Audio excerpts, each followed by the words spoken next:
I'm Jake Carter, and last week I learned what nothing feels like when a lawyer says it into a microphone. Grandma Ruth's will listed my cousins, her church, even her bridge club, and next to my name it literally said, Jake gets nothing. Yeah, nothing. If you've ever had the floor fall out from under you in front of people who secretly can't wait to watch you drop, you already know that burn on the back of your neck. That was me, standing in a room full of relatives who never changed a single light bulb for Ruth but suddenly acted like they were her legacy. But here's the twist.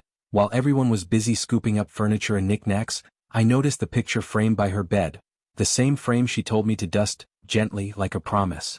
Nobody grabbed it. Nobody cared. And inside that plain wooden frame was a secret that turned nothing into a map. A key. A countdown.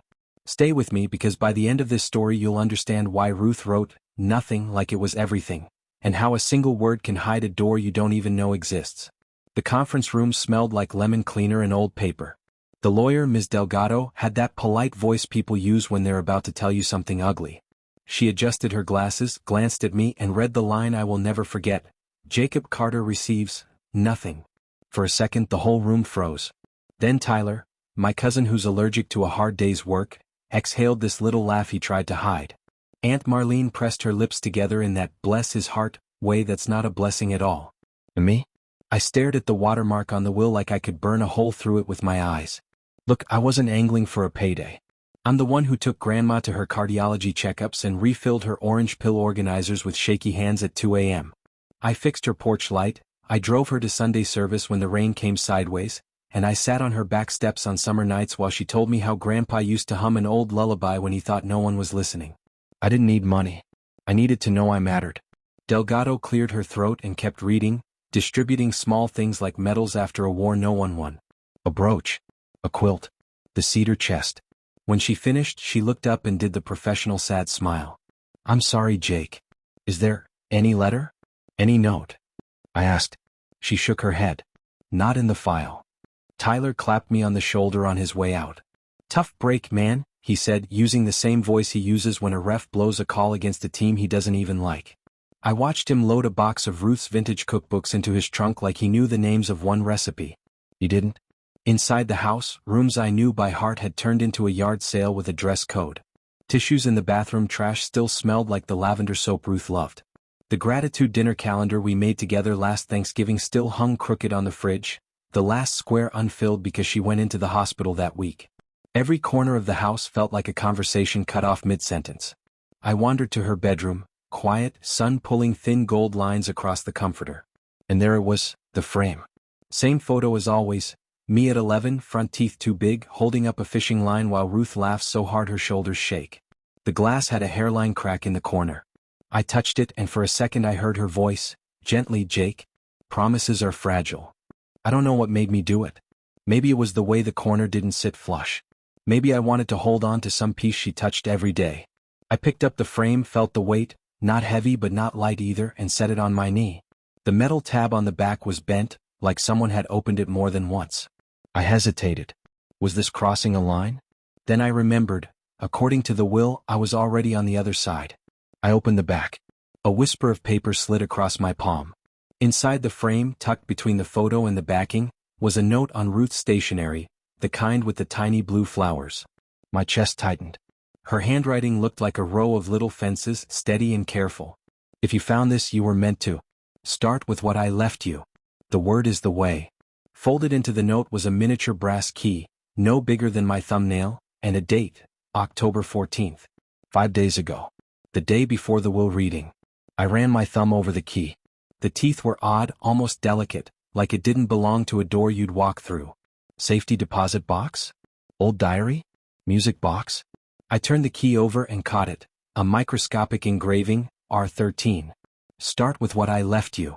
The word is the way. Left me, nothing. I said it out loud, nothing. It tasted bitter in my mouth. But the way she put that word in quotes, it wasn't an insult. It was a clue. I pulled out my phone, opened the Notes app, and typed nothing in caps, spacing each letter like stepping stones across a creek. I do puzzles when my brain won't shut off. Ruth knew that. She used to leave me little riddles in her recipe cards. Look for patterns. Look for shape before meaning. I tried acrostics, phone keypad numbers, Even the old positions in the alphabet trick. Then I remembered something Ruth always said when we'd watch those corny mystery shows together. If you don't know where to start, remove what you don't need. Remove nothing. Remove nothing from what? I stared at the note again and realized what else was in the frame backing. Another layer, thicker paper taped down at the edges. I slid a butter knife under one corner and lifted, patient as a locksmith. Beneath it, Ruth had hidden a second sheet, an index card punched with 7 tiny holes in a row, exactly where the letters in nothing would sit if you laid the card over a word. A stencil. A filter. I placed the index card back over her note and aligned the holes with each letter of nothing in my phone. Through the holes, one letter from each word on the note peeked through. Ruth had written the message in a way that only made sense under the stencil. The revealed letters spelled, Northing. I almost laughed. It's not misspelled. Northing is a mapping term. Ruth taught me that when she had me help mark stakes for a community garden grant years back. Northing and easting, grid coordinates. The word isn't nothing. It's northing. The breath I'd been holding finally burned out of me. Grandma Ruth hadn't cut me out, she'd pulled me in. I checked the back of the frame again. Along the wood edge, written so faintly I needed the flashlight on my phone, were pencil scratches. E13 and 47, R13. The R13 matched the engraving on the key. E for easting, N for northing, and R? Route? Room? Registry? Tyler's voice boomed from down the hall. Yo Jake, you good? I'm grabbing the side table. Aunt Mar said take the lamp too. I slid the note and key into my pocket and reassembled the frame like nothing. No northing had happened. As Tyler's footsteps thudded closer, I fixed my face into neutral, the way you do when a cop's at your window and you don't know if your tail light is actually out. Dude, you keeping that old picture? He asked, chin pointing at the frame. Yeah, I said, shrugging. It's sentimental. He smirked and walked off, totally satisfied that I'd inherited exactly what the will promised. Nothing. I waited until his car engine coughed to life and the front door thumped shut. Then I took the frame, the key, and Ruth's note to the kitchen table where the early evening light pooled like honey. I laid everything out and whispered, Okay, Grandma. Easting 13. Northing 47. Or 13. Where do you want me to go? My phone buzzed with a calendar alert. I forgot I even had bank appointment, safe deposit, scheduled by Ruth weeks ago, tagged with, no joke, room 13 at the downtown branch. The appointment date? October 14th. The day she wrote on the note. I missed it because I was sitting in a lawyer's office learning I was worthless. I stood so fast the chair scraped. I grabbed my jacket, pocketed the key and turned to lock up. On the way out, I glanced back at the frame on the table and noticed one last thing. Along the photo's white border, in Ruth's shaky fountain pen, she'd written a line from her favorite lullaby, just 6 words, Sleep, my star, I'm right here. I took a breath.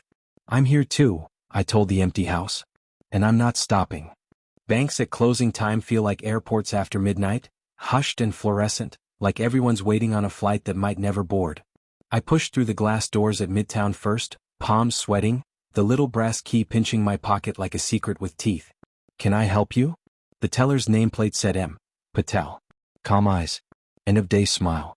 I, had an appointment last week. Safe deposit. I missed it.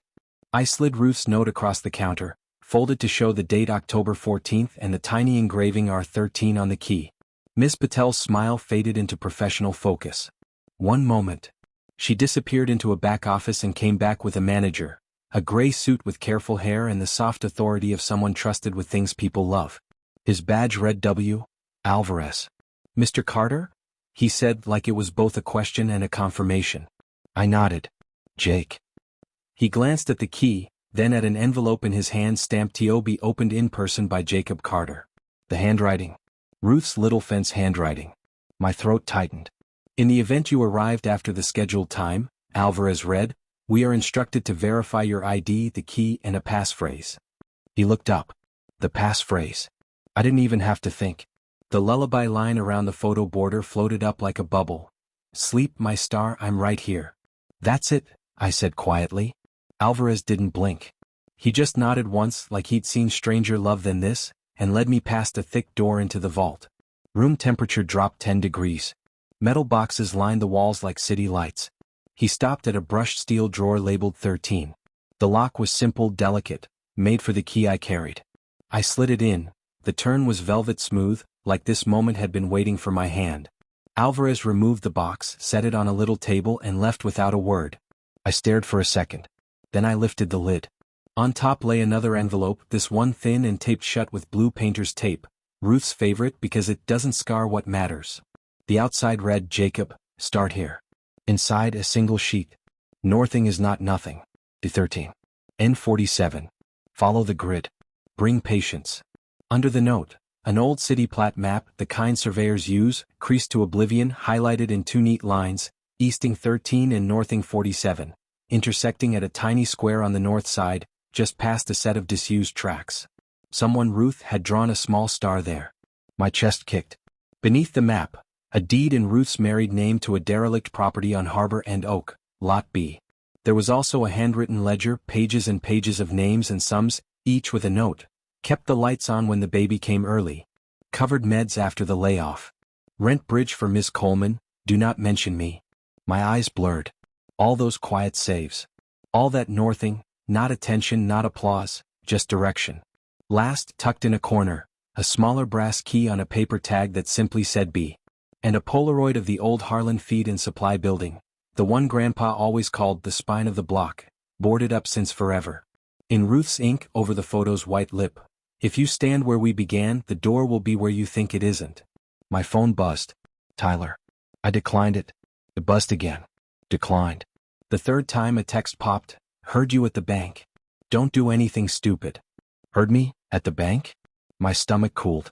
I looked up at the vault camera, at the mirrored corners, felt the old paranoia that's half instinct, half math. If Tyler was asking around, he'd find out fast that Ruth left more than nothing. And he wouldn't come alone. I put the map, the deed, the key B and the ledger back in the box and asked for a copy room. Miss Patel made clean scans, slid them to me in a folder and lowered her voice. She came here every month, she said. Always with cookies. Always with a joke. What was the joke? I asked. She'd say, people think I'm hiding treasure. I am. Just not the kind that rusts. Miss Patel's smile was soft. Be careful, Jake. Outside, twilight had grayed the street. A black SUV idled across the way, windows tinted so dark they looked like empty space. My reflection ghosted on the glass doors. Then the SUV drifted off the curb, turned slow, and faded behind a bus. I gripped the folder. This was a map I was already moving. D13. N47. Harbor and Oak. Lot B. And a door hidden, where you think it isn't. I headed for the car and started counting blocks. If you grew up in a town long enough, the streets stop being streets. They turn into memories that know your name. Harbor and Oak used to be Saturday mornings. Grandpa buying nails, Grandma chatting with the owner at Harlan's about whose tomatoes were winning the summer. Now it was plywood and graffiti and wind-stacked flyers for concerts that already happened. I parked one block south so I could approach quiet. No SUV. No Tyler. Just the tired brick of Harlan Feed and Supply, the ghost of a painted sign, and a chain-link fence someone had kicked a hole through years ago. I slipped in, the chain rattling like a warning. The map said E13 and 47. The property markers were still there if you knew how to look, rusty rebar, old survey caps half swallowed by weeds. I measured with my feet like Ruth taught me. Count paces, hedge for drift, trust the cornerstones more than your memory. At the northeast edge, the lines crossed, easting 13 met northing 47, and my boot tip hit concrete, not dirt. A poured square, out of place like a patch on a faded pair of jeans.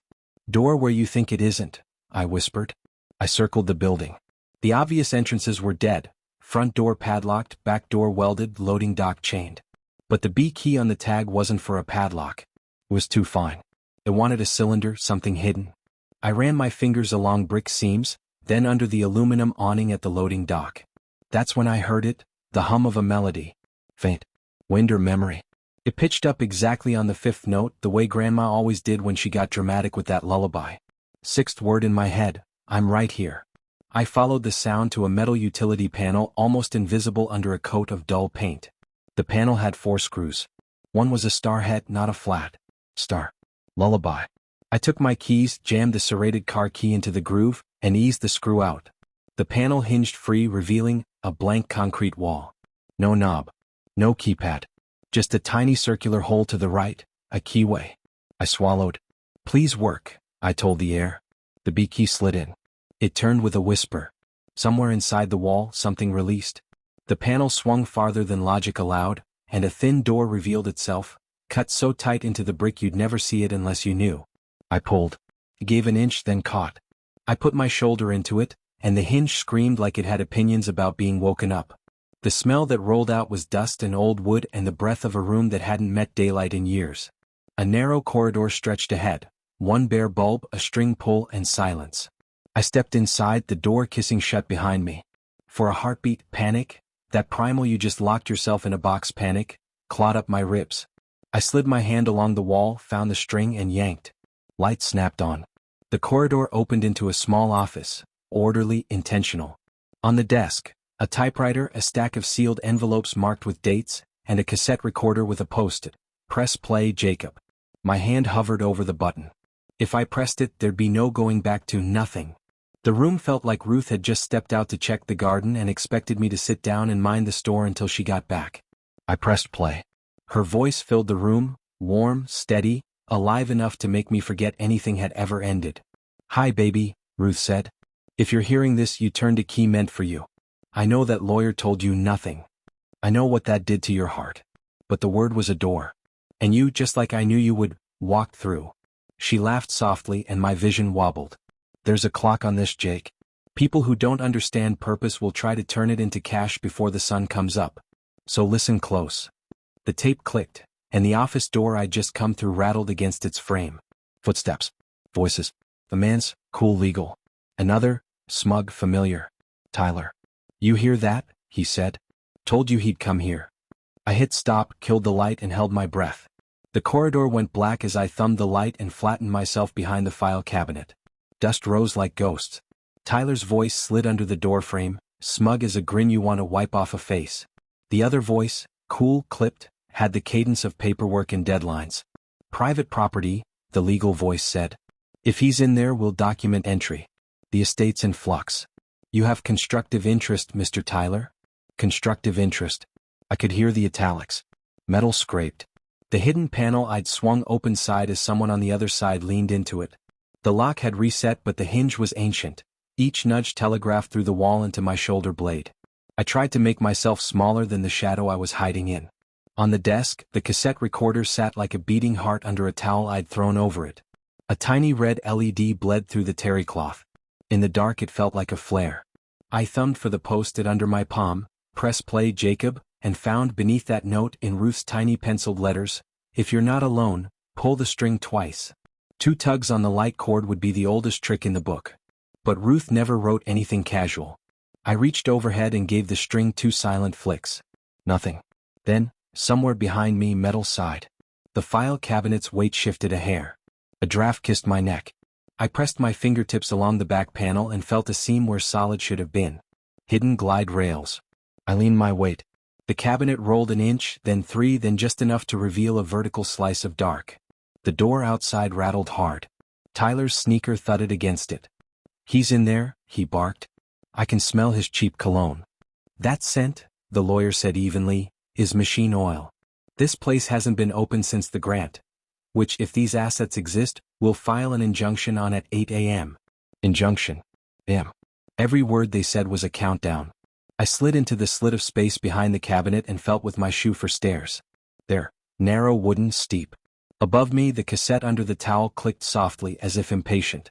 I wanted to hear the rest of Ruth's voice like I wanted air. But air was getting thin. I eased 1 step down, then another. In the dark, my brain filled in all the shapes you don't want to think about. Rats, nails, the slick whisper of a spider web across your lip. I swallowed a curse and kept moving. Halfway down, my elbow bumped a shelf and something small pinged off metal, the sound ricocheting like a dropped bullet. Silence. Then Tyler's voice sharpened. "You hear that?" Knuckles rapped the hidden door. The hinge groaned. The old panel protested like a violin string pulled too tight. I held my breath and did the only thing I could think of. I flicked the string again, once, twice. Somewhere in the office, a fan coughed to life and a radio hissed. Ruth had wired the cord to kick on a junky tabletop radio. A preacher's voice crackled mid-syllable, loud enough to magnetize attention. Their weight shifted away from the thin door. A key scraped wrong against the obvious lock. I took the gap, slipped down the remaining steps and shouldered through a half-height hatch. The world on the other side smelled like river mud and cold brick. I was in a narrow service tunnel, the kind that exists on zoning maps and nowhere else. A sliver of night showed at the end, alley. I crawled, folder clutched to my chest, and popped out behind a dumpster into air that tasted like freedom and fryer grease. Somewhere above, Tyler cursed. The legal voice told him to document, to wait, to be smart. Tyler's never met a be smart he didn't ignore. I hugged the wall, slid past the dumpster, and rounded the corner into a dim strip of street between Harlan Feed and Supply and a shuttered pawn shop. A man with a cart paused, the wheels squealing, eyes kind under a baseball cap that had seen decades. "You Carter's boy?" he asked, like he was in a conversation we'd started years ago. My mouth worked. "Yeah." He nodded toward the alley mouth. "She said if a kid comes out of that hole looking like his heart's heavy, hum the tune and point him left." He whistled 6 notes of Ruth's lullaby, hit the 5th high like she did, and pointed left. I didn't even say thank you. I just moved. My feet mapped old muscle memory, across Oak, past the dark window of Manny's barbershop, toward the neon script of a diner that never sleeps. Behind me, the black SUV ghosted the end of the block and paused like it was sniffing. My pulse counted the seconds out loud. I pushed into the diner. Bells chimed. Coffee and pie hit me like a blanket. The waitress looked up, then did a small double take. "You're Jake," she said, not asking. "She told us." My throat loosened just enough to whisper, "Ruth?" "Ruth," the waitress said, flicking her towel like a wand. "Booth in the back. There's something under the seat." I slid into the vinyl booth and reached under. My fingers brushed a brown paper bag, twice taped, labeled in that same fence hand, N47E13, open when you're shaking. So I did. Inside the bag, a cheap burner phone, a little spiral notebook, a thumb drive taped to a church bulletin, and a cassette labeled Side B, if he's still listening. I grinned despite myself. "Still listening," I told the air. The waitress, her tag said Lonnie, dropped a mug of coffee that smelled like every 3 a.m. decision I've ever made and slid a plate with a slice of apple pie toward me. "She prepaid for about 100 of these," Lonnie said. "Said you'd need sugar more than sleep." I fed the cassette into my old Walkman. "Yeah, I still carry one, don't judge," and pressed play. Ruth's voice poured through the foam ear pads, low and steady. "Hi again, baby. If you've got this far, that means the corridors did their job and Tyler's doing what Tyler always does, running toward whatever's shiny." She chuckled. "Here's what nothing is, Jacob. It's our North Star. It's an acronym. Ready?" I reached for the spiral and wrote as she spoke. N is northing, you already found it. The map grid was the first door. O is Oak, as in Harbor and Oak Lot B. That building was our classroom and our lighthouse. T is trust, not have faith, but the legal kind. I drafted it with Pastor Lee and Ms. Delgado before she took the probate file. Don't be mad at her, there were reasons to keep it quiet. The trust turns the feed store into Harbor House, a community hub with commercial kitchens, tutoring, and microgrant space. H is Harbor, because everybody needs a place to tie up when the storm says their name. That's the mission. I is income, we keep the lights on the way we always did. Small rents, co-op shares, and the produce license on the garden that got your socks muddy when you were 8. N is neighbors, you can't file this without affidavits from 3 who benefited, and 1 bank officer who can verify the monthly deposits. Miss Patel knows. She's the brave kind. G is garden, the lot I bought behind Harlan's with Grandpa, the one everybody forgot was ours. People remember when peppers start showing up on their porches. We'll put a greenhouse there. Year-round food, year-round reasons to talk to each other. I closed my eyes. I could see her hands sketching this on the kitchen table, thumbs smudged with ink, eyes crinkled like paper fans. I could hear her say year-round reasons to talk to each other, like the answer to a question the world won't stop asking. Ruth kept going. There's a clock, baby. The trust documents are in 3 places. The deed you already saw, the articles tucked in plain sight where music lives, ask Pastor Lee for the bench key, and the ledger in your pocket. You'll need to file at the county by Monday at 5 p.m. If Tyler files an injunction first, the court freezes everything while lawyers get rich off our patience. Don't let him beat you there. Monday, 5 p.m. The word Monday put steel in my bones. Ruth's voice softened. If you're scared, good. Scared means you're near the edge of something worth doing. Use the burner. Text Miss Patel N47/E13, and she'll meet you where the coffee tastes like soap. You know the one. Lonnie slid me a napkin and I realized it wasn't a napkin, it was an envelope pretending. Inside, a key with a tiny treble clef etched into the bow and a church bulletin with First Mission, Sunday 11 a.m. circled. Ruth's thumbprint smudged one corner like a blessing. My real phone vibrated in my pocket like a live wire about to burn my leg. I pulled it out and the screen lit up with a new text from an unknown number. Enjoying the pie? T. A second later, a pic came through, the back of my head in the diner booth. The angle looked like it was shot from the street. I kept my face neutral and slid the real phone under the pie plate, the ceramic heat making the screen fog. Then I powered it down and tucked it into the sugar caddy like I was setting a tiny trap for a tiny rat. I popped the SIM out with a fork tine and snapped it in a napkin. The burner phone felt like a clean slate. I typed N47/E13 to the number Ruth had scrawled inside the spiral. 3 dots. Then, Skylark back door. 5 minutes. I took one more bite of pie because Ruth would haunt me if I didn't and slid out of the booth. As I passed the register, Lonnie nodded at the back hall. "Hey," she said, catching my sleeve. "Your grandma used to put a 20 in the tip jar and then argue with me that it was a mistake, just so I'd split it with the dishwasher." She smiled. "Whatever you're doing, keep going." In the alley, the rain had started, the kind that drizzles decisions out of you. Miss Patel stood under the flicker of a busted security light, hair tucked into a ball cap, jacket zipped to her chin. She looked like any other night person except for the eyes, alert, kind, all in. "You brought the ledger?" she asked. I patted my jacket. "And a map. And a lullaby." "Good," she said. "We don't have long." Headlights washed the mouth of the alley. The black SUV rolled to a stop like a question mark. Miss Patel didn't flinch. "We have 2 stops," she said, stepping closer. "Church for the bench. Then courthouse prep. You ready to make nothing mean something?" I looked past her at the SUV and felt my fear organize itself into resolve. "Yeah," I said. "Let's move." First Mission sits on the corner like a lighthouse that forgot it was made of brick. The rain turned the stained glass into watercolor, and the bell tower dripped patience. Miss Patel and I cut across the lot, shoes whispering on wet asphalt, and slipped through the side door the choir uses when they're late and sorry. Inside smelled like lemon oil, hymnals, and every Christmas Eve you've ever tried to remember right.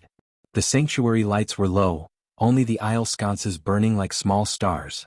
Pastor Lee stepped from the shadows of the first pew, a cardigan over his shirt, eyes that looked like they'd seen all kinds of storms and decided not to flinch. "You look like your grandfather," he said softly. "And a little like trouble." "Depends who you ask," I said, feeling the night push on my shoulders. He held up a slim brass key with a tiny treble clef etched in the bow, exact match for the one in my envelope. "She told me to keep the twin," he said. "Said, when the kid comes we'll need both hands on the piano." We climbed to the choir loft. The old upright sat against the rail with quiet dignity, its walnuts scarred from 1,000 anthems.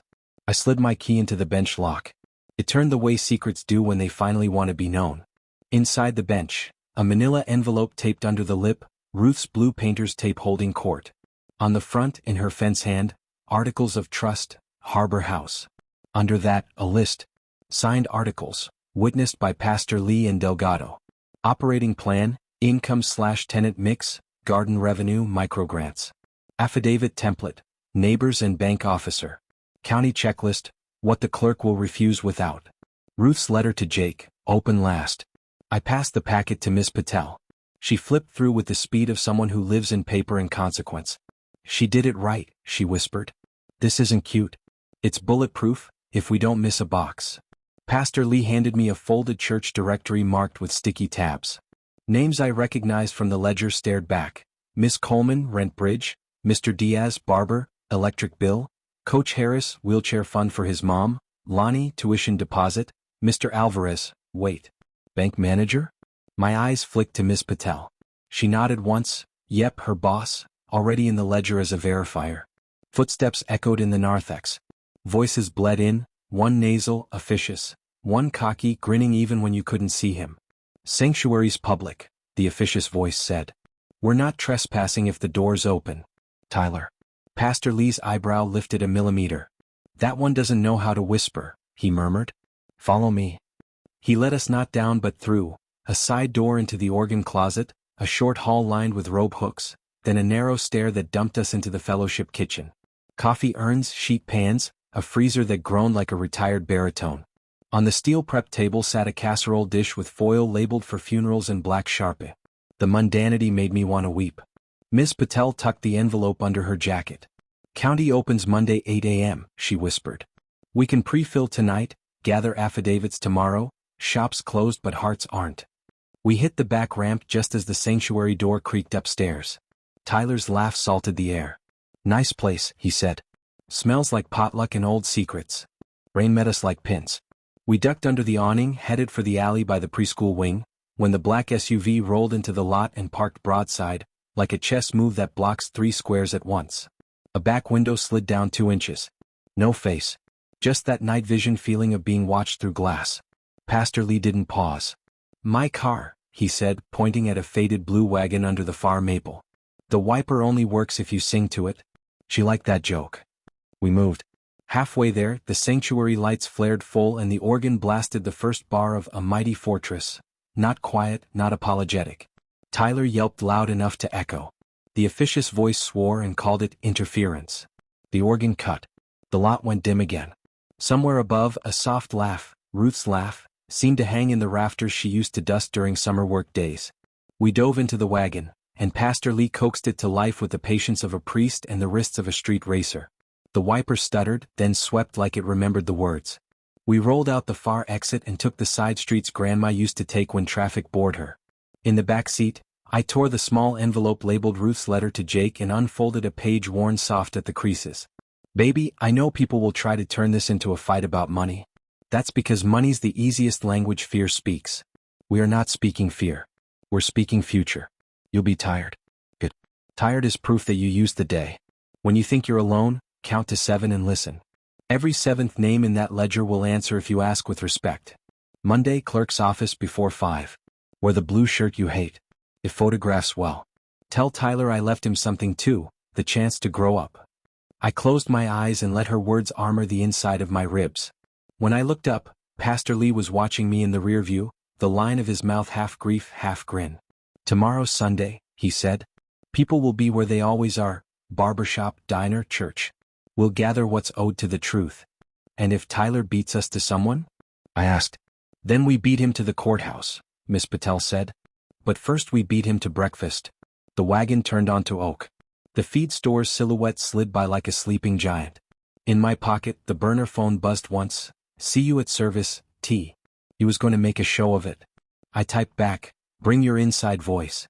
Then I powered it down and let silence settle, heavy and useful as a tool you know how to hold. The rain eased to a whisper. Tomorrow had already begun. I didn't sleep. I ironed the blue shirt I hate, the one Ruth swore made me look like I make good decisions. Morning cracked open with coffee that could file metal and the kind of light that makes even bad news look honest. First mission was full by the second him. Tyler came in late wearing a suit his ego borrowed from a better man. The lawyer, Mr. Cool and Constructive Interest, sat 2 pews behind him, legal pad out like he might cross-examine the sermon. Pastor Lee preached on harbor and home without mentioning us once, which somehow felt like he was talking only to us. When the last amen folded into air, he raised his hands. "Folks," he said, "some of you know Ruth Carter had plans for our block. There's paperwork to honor that. If Ruth helped you or your babies or your light bill, please meet us in the fellowship hall for coffee and signatures." A murmur rolled through the room, surprise, recognition, a few tears. Tyler stood up too fast, smoothed his tie, and beelined for the hall like he had invented coffee. In the fellowship room, Miss Patel had turned a folding table into a command center. Clipboards, affidavit templates, sticky flags, a single highlighter that looked ready to die a hero. Lonnie from the diner set out a tray of cinnamon rolls that perfumed the entire administrative state. Manny from the barbershop rolled in a cart of orange juice like it owed him money. "Form a line," Lonnie said, voice like a whistle at a little league game. "Tell us what she did. Don't be shy." They came. Miss Coleman, eyes wet but steady, "She saved my lease when my girl came early. Paid the late fee so I wouldn't lose the apartment and the incubator at the same time." Mr. Diaz, hand squeezing mine so hard my bones took notes. "Lights went out at the shop after the storm. Ruth walked in with a check and a bag of tamales, said, 'You'll pay me back by staying open on Saturdays and cutting hair for boys who forgot their cash.' I did." Coach Harris, voice catching, "Wheelchair fund for Ma. She never told nobody. I guess I'm doing that now." Each story found its line on the form. Names became ink. Ink became proof. Proof became weight you can lay on a counter when someone says, "Nothing." The lawyer loomed near the coffee urn with a smile that didn't involve his eyes. "Be advised," he announced to no one in particular and everyone at once, Affidavits executed on church property may be subject to undue influence challenges. Pastor Lee smiled like a man who knows where the hymn is going. Be advised, he replied, truth executed anywhere tends to hold. Tyler sidled up to Mr. Diaz. You sure you want to sign that, Manny? Sounds like a legal headache. Also, I can pay you today for those free cuts. Cash. Manny cocked his head. You don't even come to my shop. He signed with a flourish. 3 affidavits became 5, then 9.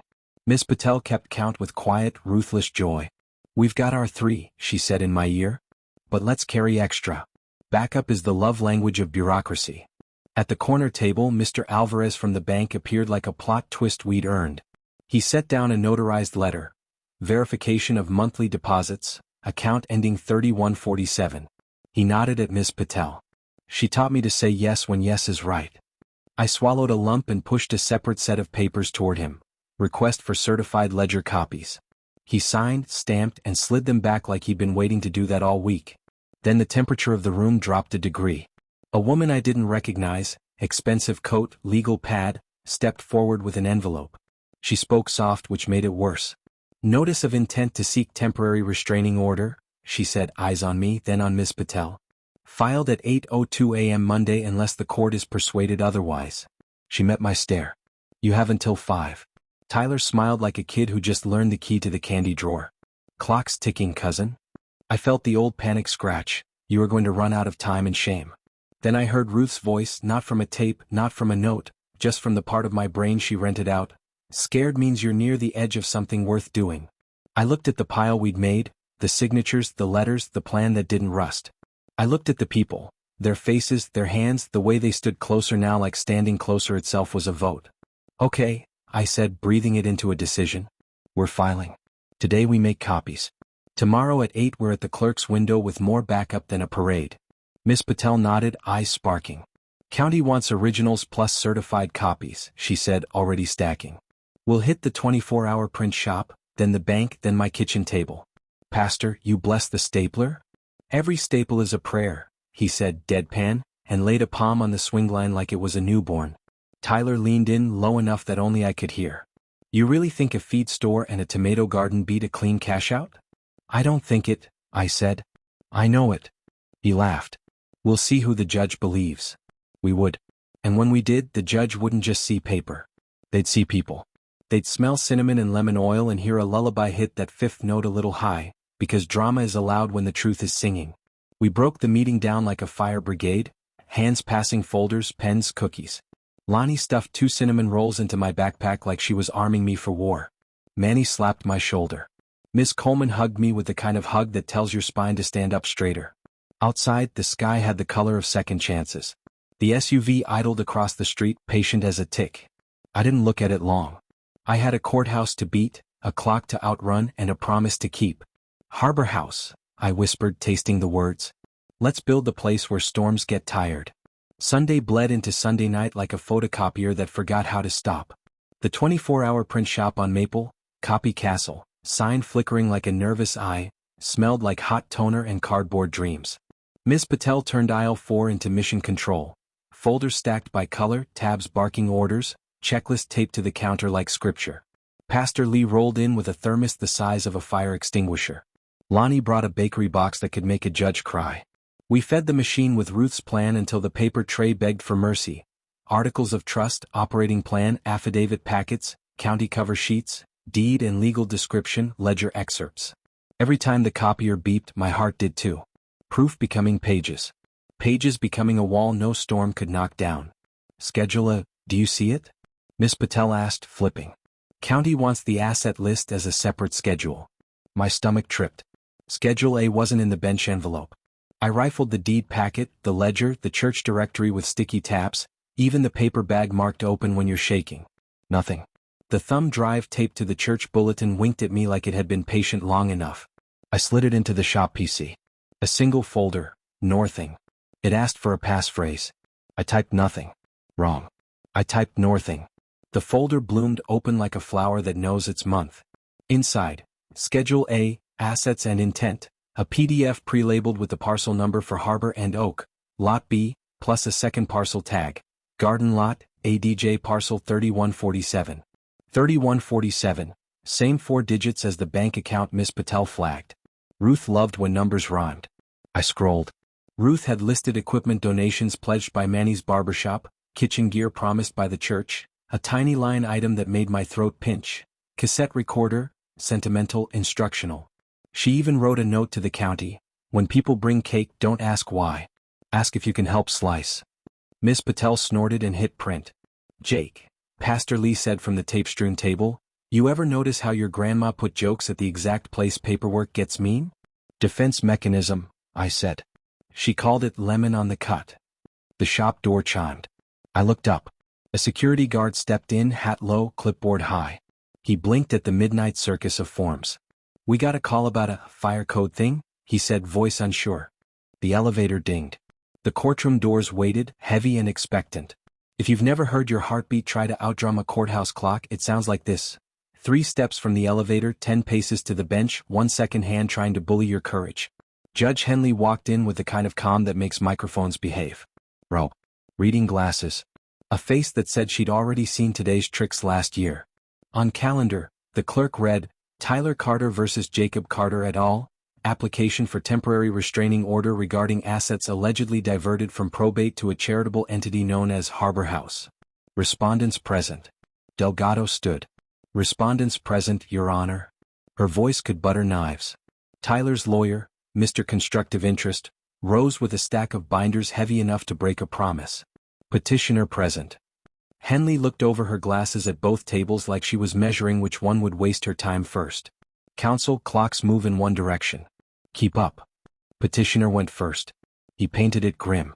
Irreparable harm, he said, rolling the phrase like candy in his cheek. The decedent's assets are being concealed and converted under color of a trust, drafted in secret. A grandson with access and motive. Transfers to church allies. We seek a TRO to freeze everything pending a full evidentiary hearing. Delgado didn't flinch. May it please the court, she said, sliding one clean folder forward. The instruments at issue are not mysterious, they're meticulous. This is a charitable trust Ruth Carter executed independently of her will, funded over years by deposits the bank has verified. The articles designate Harbor House for community benefit, kitchen, tutoring, microgrants, and name Jacob as successor trustee. The so-called concealment is a vault box with a ledger, a deed, and a map we've provided, plus affidavits from beneficiaries whose light stayed on because Ruth believed the public interest is not a rumor. Henley steepled her fingers. Section citations, Ms. Delgado? State Trust Code, Section 13.04, Community Benefit Override, Delgado said, crisp. Where an instrument expressly dedicates assets to public benefit and the record shows ongoing charitable use, courts disfavor restraining orders that would interrupt service to that public. We're not asking for a parade, Judge. We're asking that a kitchen serving actual food not be padlocked by speculation. Mr. Constructive Interest smiled a half-inch. And yet, undue influence remains the elephant. Grandson inherits control, not cash. Cute story. Dangerous precedent. Henley turned to me. Mr. Carter, you're the named successor trustee? I stood. Yes, Your Honor. Do you have training to run a, what is it, Harbor House? I didn't pretend I was a CEO. No, ma'am. I have a plan Ruth wrote, a bank officer who's ready to verify deposits, a pastor who'll serve as interim board chair, and a program manager Miss Patel identified from the community clinic. Also 73 cinnamon rolls worth of witnesses in the hallway. I swallowed. We're not hiding money. We're opening doors. That's it. Henley's mouth twitched like a smile was trying to forget it was a courtroom. Limited testimony? She asked. Mr. Constructive Interest bristled. We object to theatrics. Then don't perform any, Henley said. 2 witnesses, 5 minutes each. I want concrete. Miss Patel took the stand first. Bank officer, cool spine.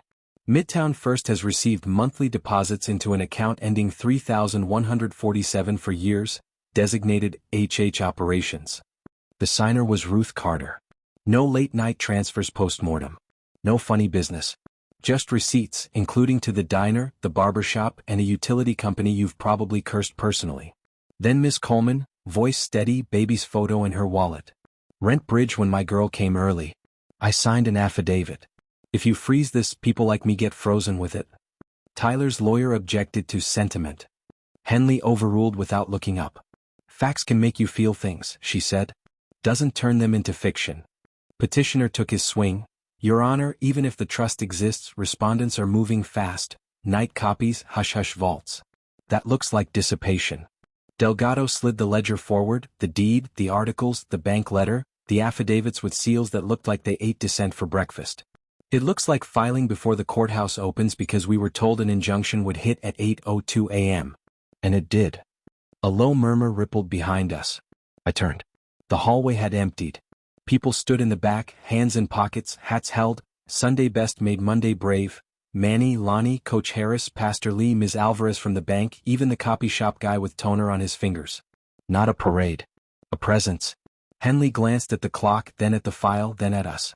I'm taking 10 minutes to read section 13.04 and your exhibits, she said. No one talked to anyone you didn't come with.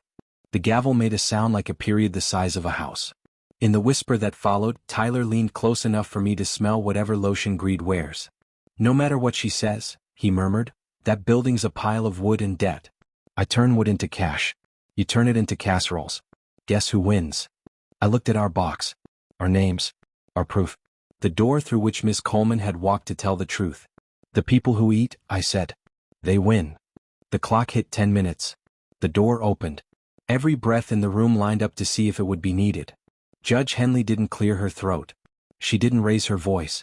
She just started talking in a way that made time sit down. On the application for a temporary restraining order, she said, eyes moving from petitioner to us, the standard is clear. Likelihood of success on the merits, irreparable harm, balance of equities, and public interest. She turned a page. Petitioner has raised questions about process and control. Respondents have provided a trust instrument executed before death, a deed, a bank verification, and affidavits demonstrating ongoing charitable activity. On this record, likelihood is muddy for both, but irreparable harm is not. Padlocking a functioning community program is harm you can't fix with a check. The equities tilt toward not collapsing what appears to be how Miss Carter fed her neighbors. And the public interest? Well, people gotta eat. She slid her glasses down, met Tyler's lawyer with a look that could puncture binders. TRO denied. The word fell like a hammer wrapped in velvet. Henley held up a hand before Joy could get ideas. We're not done. This isn't a confetti day. We're setting a preliminary injunction hearing in 30 days. Between now and then, respondents may secure and operate Harbor House in ordinary course. No asset sales, no big expansions, and they must maintain insurance, keep books, and file a status report with receipts in 2 weeks. Petitioner may conduct limited discovery that doesn't shut the kitchen down. If anyone plays cute, I will find an adjective that hurts. She capped her pen. Both parties will attend a court-sponsored mediation within 14 days. Bring your inside voices. Bring proposals. Leave slogans at home. Tyler's jaw worked like it wanted to be a fist. His lawyer tried to salvage swagger. We note our intent to appeal. Noted, Henley said, already moving to the next file. Denied for now. See you in 30. The gavel kissed wood. People remembered how to breathe. Miss Patel exhaled a laugh that tasted like oxygen. Delgado squeezed my arm. Quick, human, all the thank yous we didn't have time to say. Out in the hallway, Manny hugged me so hard my ribs filed a complaint. Lonnie planted a cinnamon roll in my palm like it was evidence. Pastor Lee rested a hand on my shoulder. We're not winning, he said. We're working. That's better. Winning ends. Working keeps the lights on. We stepped into the light on the courthouse steps. The black SUV idled across the street like a punctuation mark no one asked for. A local reporter hovered, Mike Sleepy. Is Harbor House a real thing, she asked, or just a nice name? I didn't give her a speech. It's a door that's already open, I said.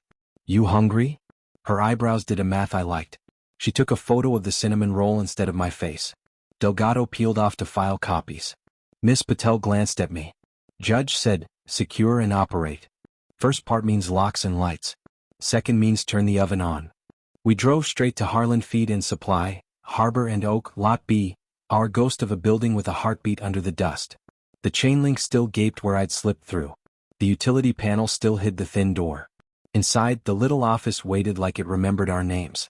I pulled the string, one tug, and the bulb warmed to life. On the desk, the stack of dated envelopes I'd seen in the dark sat like obedient soldiers. I broke the seal on the one marked after court. Inside, a Polaroid of Ruth and Grandpa in front of a half-built greenhouse, both of them grinning like people who like work.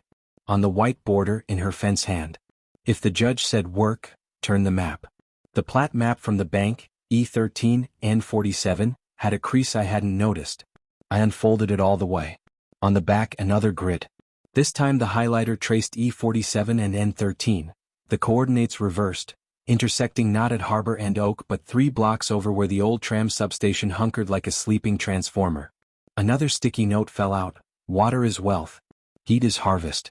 Ask the city for permit 47E, we pulled it in 98 and never used it. Greenhouse phase 2. I stared at the photo, glass ribs of a greenhouse shimmering behind 2 people who never learned how to quit, and felt my chest fill with something that wasn't victory and wasn't fear. It was momentum. It was northing. Miss Patel traced the map with a finger. Geothermal from the substation overflow, she said, brain already building. Low-cost heat. Year-round greens. She wasn't dreaming, she was engineering. I opened the next envelope, ledger, setup, and found a vendor list Ruth had handwritten with phone numbers that still matched the sticky notes on Manny's shop wall. Under it, a cassette labeled Side C, only if he's still listening. I smiled, slid it into the Walkman and pressed play. Ruth's voice arrived like a door you forgot you left open. Hi baby. Henley gave you room to work, good. If she didn't, you're listening in the car and you can still work. Either way, here's the last bit. Trust people, not headlines. Let Miss Patel do her math. Let Pastor Lee keep the peace. Let Tyler be offered a seat at the table and the choice to behave. She paused. Inside the bottom drawer is insurance, top right is fire code, and taped under the desk is a key Grandpa called the You'll Know. If the power goes out, the generator will kick on after 3 seconds. If it kicks on when you didn't ask it to, you're not alone. 3 seconds later, the building hummed. Not the soft purr of a helpful machine. The throat clear of a generator lighting itself because someone else had just cut the mains.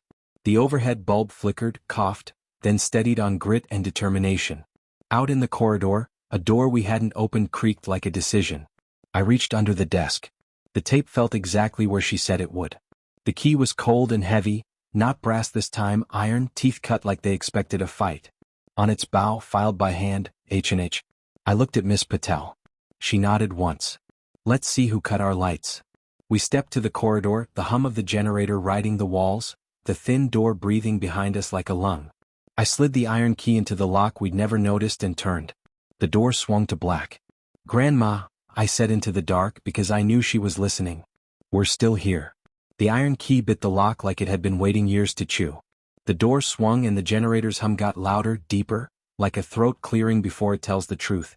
I stepped into black that smelled like machine grease, old cedar, and rain sneaking through brick somewhere far away. Left wall, Miss Patel whispered. Feel for conduit. If someone cut mains, they did it dirty. My fingers found cold pipe, then a breaker cabinet with a padlock snapped through the latch, locked in the OFF position. That wasn't an accident, that was a message. I angled my phone light. On the steel face, a grease pencil scrawl in Grandpa's blocky hand. H&H, Gen Auto/Loop Safe. H, I said. Harbor and Harlan? Miss Patel shook her head, eyes on the floor, tracking something I couldn't see. Look again. On the back wall, behind chain link, sat a bank of deep cycle batteries, a squat inverter, and a copper manifold tied to a fat, insulated line disappearing into the concrete heat loop. Taped to the cage was a yellowed sign in Ruth's fence hand. Heat and harbor, if power fails we don't. Heat and harbor. Miss Patel smiled despite the dark. She built a redundancy stack, electrical, thermal. The substation tie-in must feed this loop. That's why she saved the permit. She wasn't playing savior, she was doing systems. A shoe scuffed the corridor outside. Another. The sound of men trying to be quiet and failing at it. I killed my phone light. The generator hiccuped once, found its rhythm, held. A flashlight sliced past the doorway, wide, fast, not careful. Tyler's voice rode the echo. He's down there, he whispered at a volume that would carry to Nebraska. Another voice, new this time, smooth and bored, said, document. Don't touch. If they alter anything, it's ours. Developer voice. I could smell the cologne, new money and old shortcuts. I slid a hand to the underside of the breaker cabinet. My fingers brushed a manual bypass, handwritten label, loop only, winter. And next to it, a little toggle switch with a dot of blue paint. I didn't touch it. Not yet. Back exit. I breathed. Miss Patel scanned the room, reached for a low shelf, and pulled a roll-up service door that had been painted the same gunmetal gray as the wall. It ratcheted up 6 inches, then caught. A blast of alley air knifed in, wet, cold, honest. I crouched, peered under, saw sneakers posted by the hole in the fence. Black SUV idling at the curb. We were mice and someone had brought a cat with a law degree. Then my eyes found a shape by the far wall of the room, a pegboard with hooks, each tagged in Ruth's tidy hand: fire code, insurance, vendors, volunteer schedules, media. At the bottom, a battered hand crank siren labeled, "If the power's out and the problem isn't, wind me." What do you think she wanted? Miss Patel asked, reading my face. Neighbors, I said. Not cops. Not headlines. Neighbors. I wrapped my hand around the siren's handle and gave it one good crank, then 2, then 3. The sound started low and sad, then climbed, then sang. Not panic, not doom, just a round, insistent call that said, "Hey y'all." Out in the alley, a door opened. Manny's barbershop bell chimed even from a block away. A second later, Coach Harris's voice cut the drizzle. "Jake? That you? You stuck, man?" Boots above us hesitated.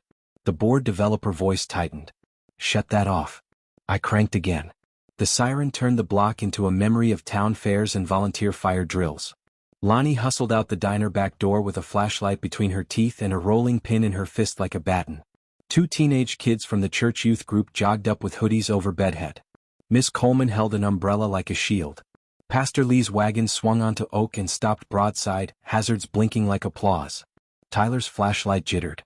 "What is this?" he hissed. "It's a neighborhood," I said, stepping into the corridor doorway, letting the generator hum script the bass line. "It shows up when you pull a handle." The developer stepped into view, tall, neat, smile like a billboard. "Mr. Carter. I'm Jeff Keen Urban Partners. We hold a purchase option on the lot next door. Your grandmother's little hobby creates uncertainty. We're here to stabilize." "By padlocking my main's OFF?" I asked. He didn't blink. "We didn't touch your property. The padlock isn't ours."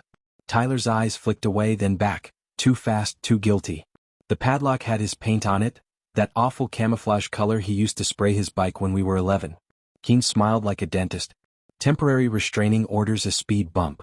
We'll see you in 30 days. Maybe," I said. "Or maybe you'll see us feed people today." I reached under the breaker cabinet and flipped the loop-only toggle. The generator note softened as the heat loop took load. The room warmed a fraction, the kind of warm that means people won't shiver while they sign up for math tutoring. Keen's jaw tightened. "This is coming down," he said softly, more to himself than to me. "All of it." "Maybe," I said again. "Or maybe you'll donate a pallet of drywall because you want your company name in the volunteer photo. You like stability, Mr. Keen? Build roots. They hold." He left without answering, the SUV swallowing him like a trick. Tyler lingered, eyes trying on 3 different faces: loyalty, greed, memory, and not liking any of them. "Grandma left you something too," I said, keeping my voice low. "A chair. At the table. With rules." "What rules?" he scoffed. "Show up. Shut up when it's not your turn. Or sign the conflict of interest policy. Apologize without a speech." He swallowed. "You think you're the hero."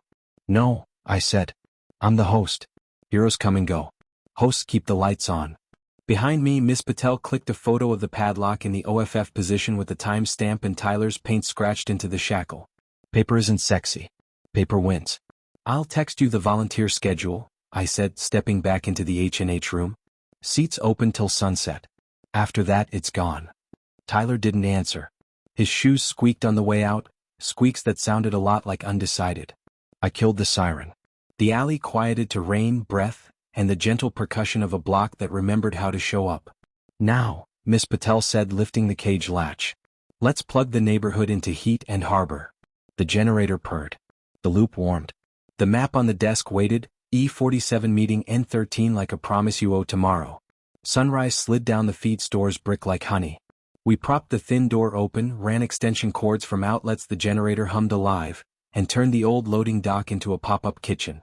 Lonnie set up coffee and eggs, Manny handled knives like a surgeon with jokes, Pastor Lee drafted a volunteer board on butcher paper, greeter, prep, cleanup, kids' corner, documentation, and Miss Patel taped 3 new signs to the pegboard: receipts, insurance binder, active, fire extinguishers, inspected October 19th. At 9 sharp, A white city pickup rolled to the curb and a fire inspector climbed out. He wore the permanent squint of a man who has seen things. His name tag said Shields. He scanned the cords, the stove we'd rolled out from storage, the line of neighbors already forming like a soft opening chose itself. "Morning," he said. "Got a call you were running generators indoors and deep-frying dreams." "No fryers," I said, hands open. "Electric griddle in the open bay. Generator in a ventilated room with CO monitors, 2 of them, and fire extinguishers charged."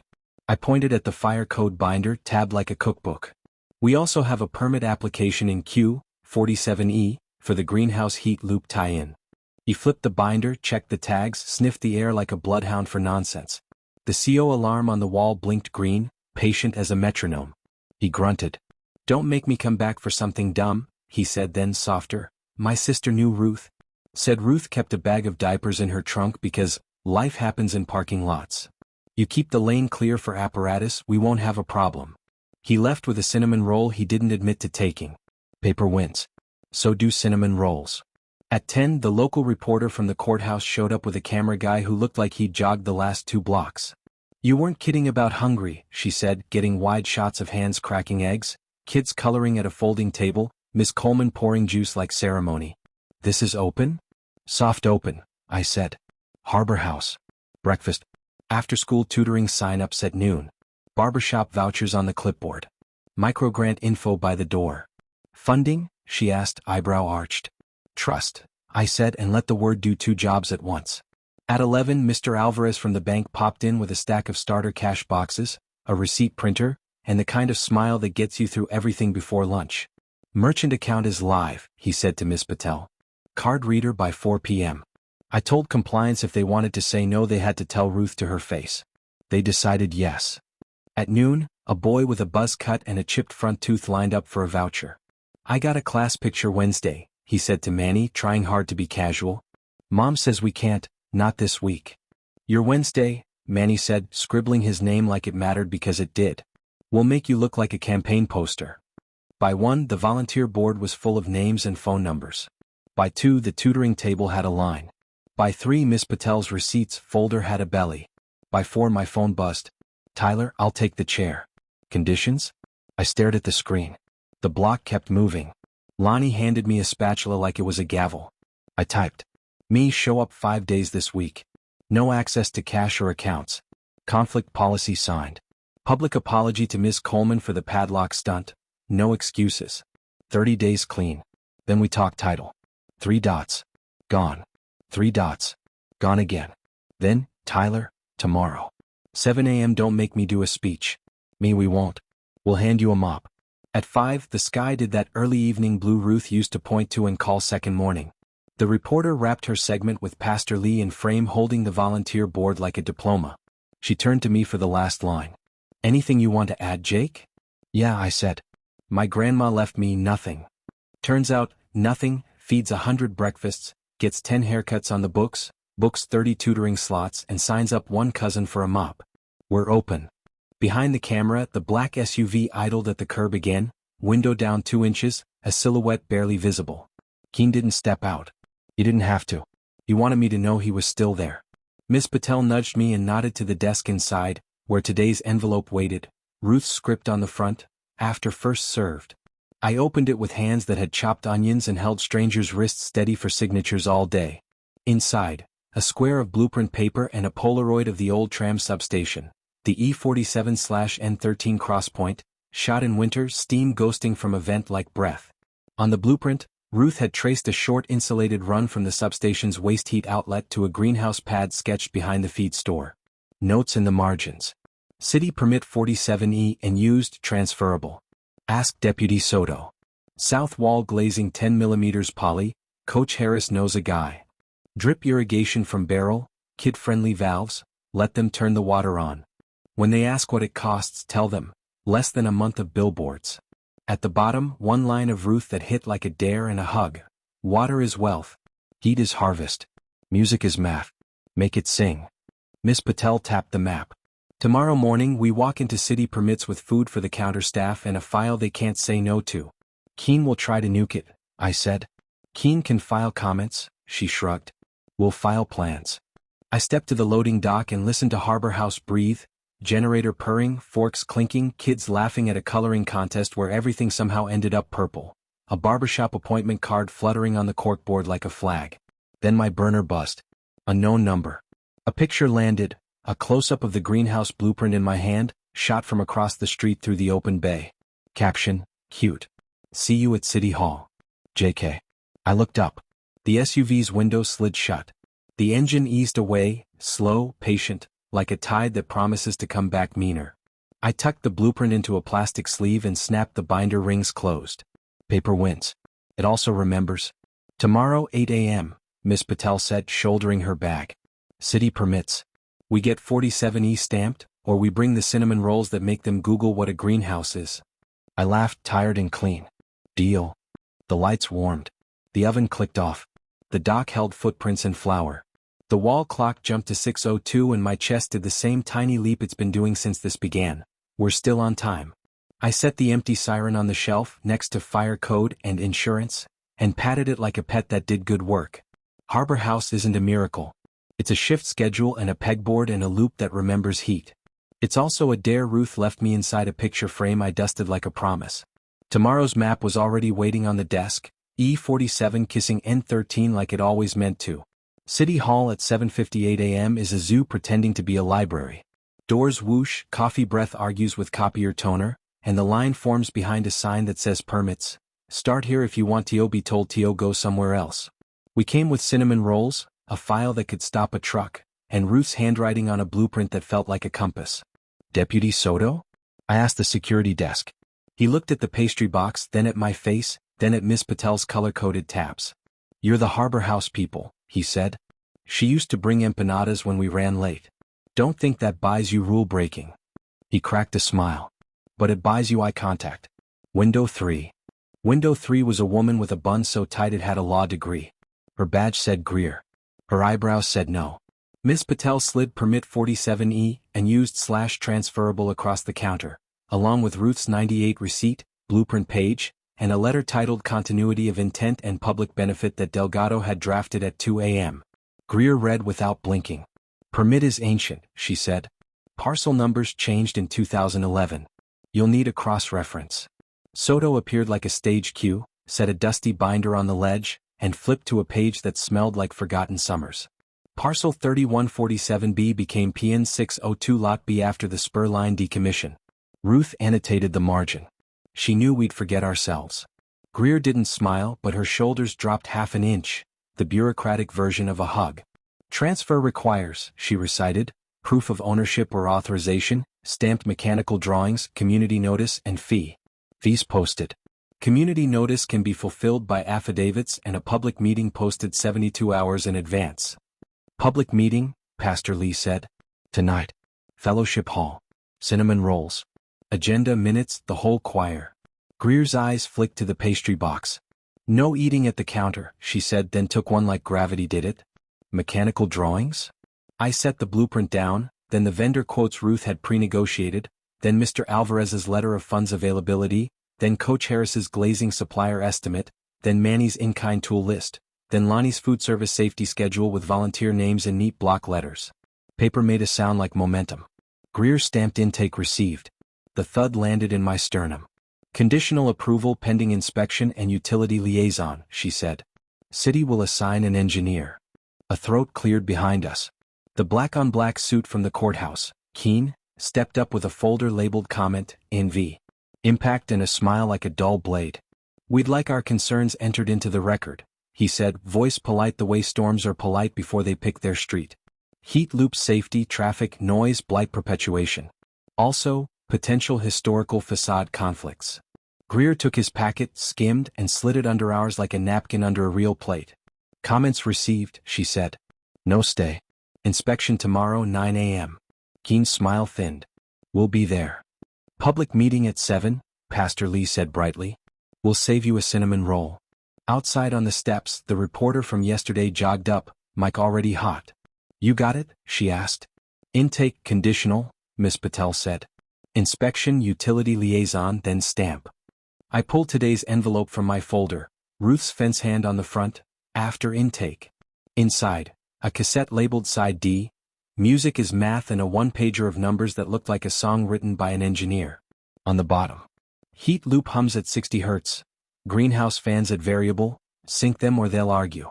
Ask Mr. Cho, retired transit tech, lives above the pawn shop.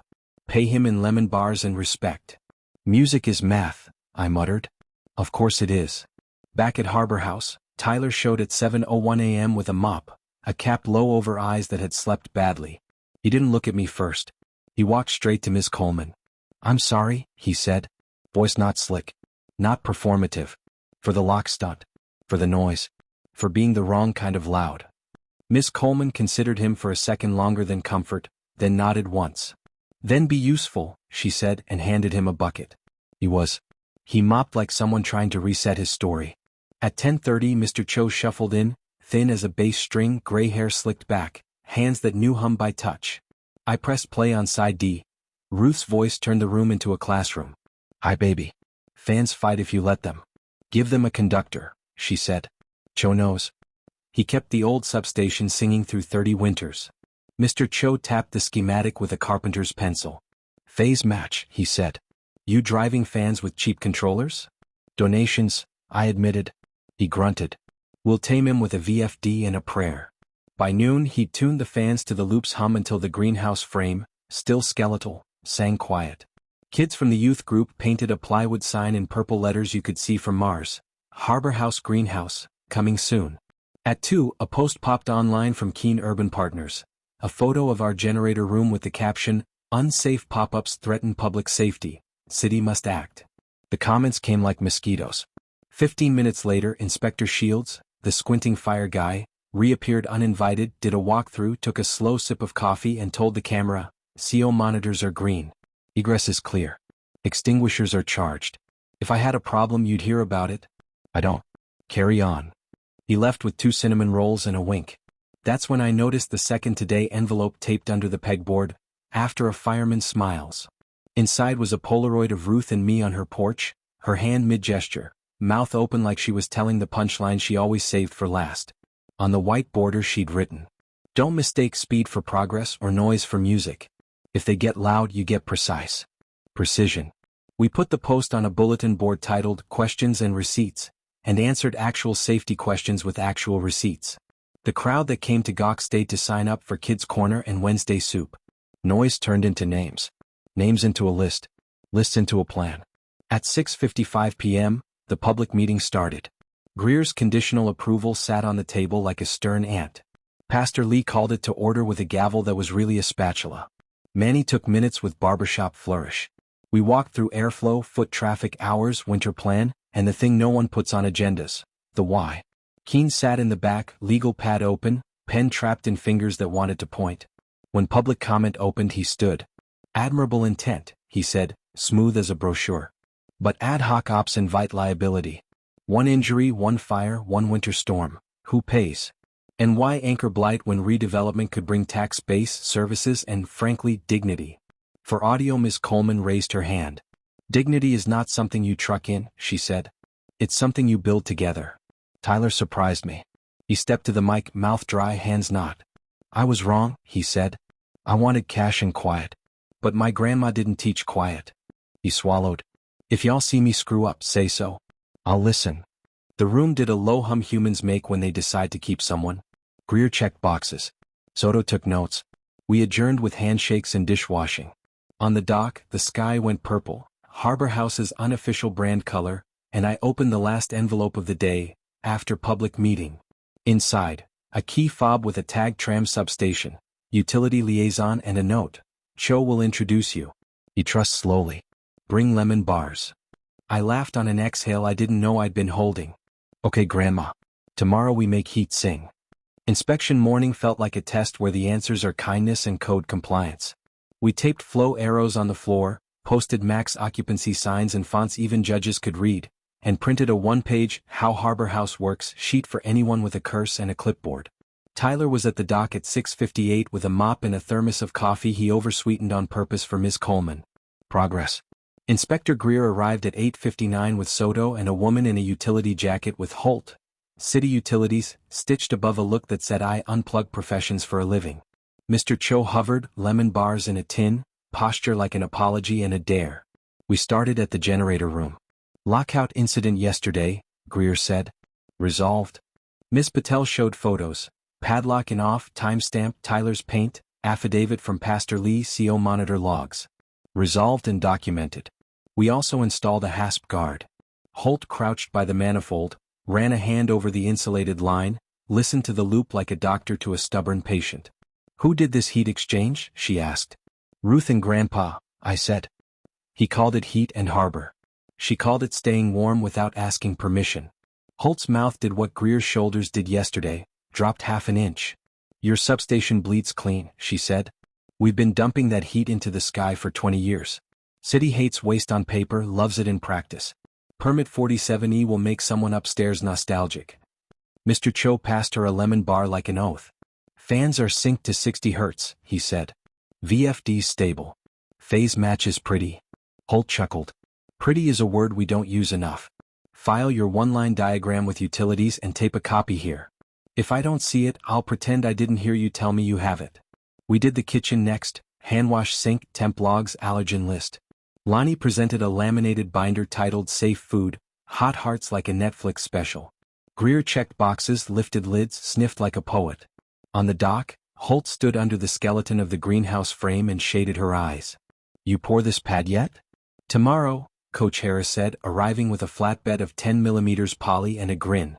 South wall glazing comes after framing. Kids already claimed the valves.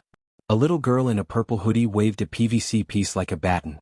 I'm water captain, she announced. It's a real job. It is, Holt said gravely like she'd just sworn in a city manager. Don't flood the mayor. Then Keen arrived, of course he did, flanked by a PR guy with a camera and a consultant with a tablet. We're here to observe, he said, tone like a Hallmark card with a lawsuit inside. Greer didn't flinch. Stay behind the line, she said, pointing to tape we'd put down for exactly that sentence. Speak during public comment. Keen gestured toward the alley. Traffic, he said. Trucks can't pass with your tables on the sidewalk. Soto checked the cones. They're within the easement. Noise, Keen tried. Holt pointed at a decibel meter. 52, she said. Your SUV's louder. Running out of nouns, Keen went for verbs. We can make you an offer, he said to me, low enough to mishear. A personal offer. Walk away. Let us fold the community piece into our redevelopment. Better design, bigger impact, zero headaches. You look like a tired kid. Go buy a house. Or 3. I looked at the dock where Kids Corner was becoming math and music with recorders squeaking scales Ruth would have called beautiful. I looked at Tyler wringing a mop like he was wringing out yesterday. I looked at Miss Coleman setting out oranges like small suns. No, I said. Not because I'm righteous. Because I'm busy. He tried again. You'll lose the injunction in 30 days. Maybe, I said. But today we'll feed people. Tomorrow we'll heat a greenhouse with the breath your substation wastes. In 30 days we'll bring receipts and people. You'll bring renderings. Judges like receipts. Greer finished her checklist, capped her pen and peered over her glasses at the scene. Fans humming, cordons neat, a pot of soup that smelled like a neighborhood remembering its recipe. Conditional approved, she said. Temporary operations permit for 90 days while 47E rides the process. Daily head counts, weekly safety check, all receipts to your binder. If something breaks, you call me before you call your cousin. I laughed. Which cousin? The one with the mop, she said and almost smiled. She stamped the paper. Approved, temp. The ink was still wet when Holt tapped the manifold with her knuckle. Utilities liaison at the substation, 2 p.m. today, she said. Bring Cho. Bring lemon bars. Don't bring the camera. The PR guy pretended not to hear. He heard. By noon, people were eating at tables we'd leveled with cafe napkins. Manny lined up Wednesday haircuts like a parade. Coach Harris's glazing truck beeped into place, choir kids tried to outhum the fans, and Harbor House felt less like a plan and more like a place. At 1:57 we locked the office, grabbed the tin of lemon bars and crossed to the tram substation, E47/N13, steel bones humming the city's key. Holt swiped us in with the fob Ruth had somehow already arranged. Inside, pipes, gauges, a control board older than me and twice as calm.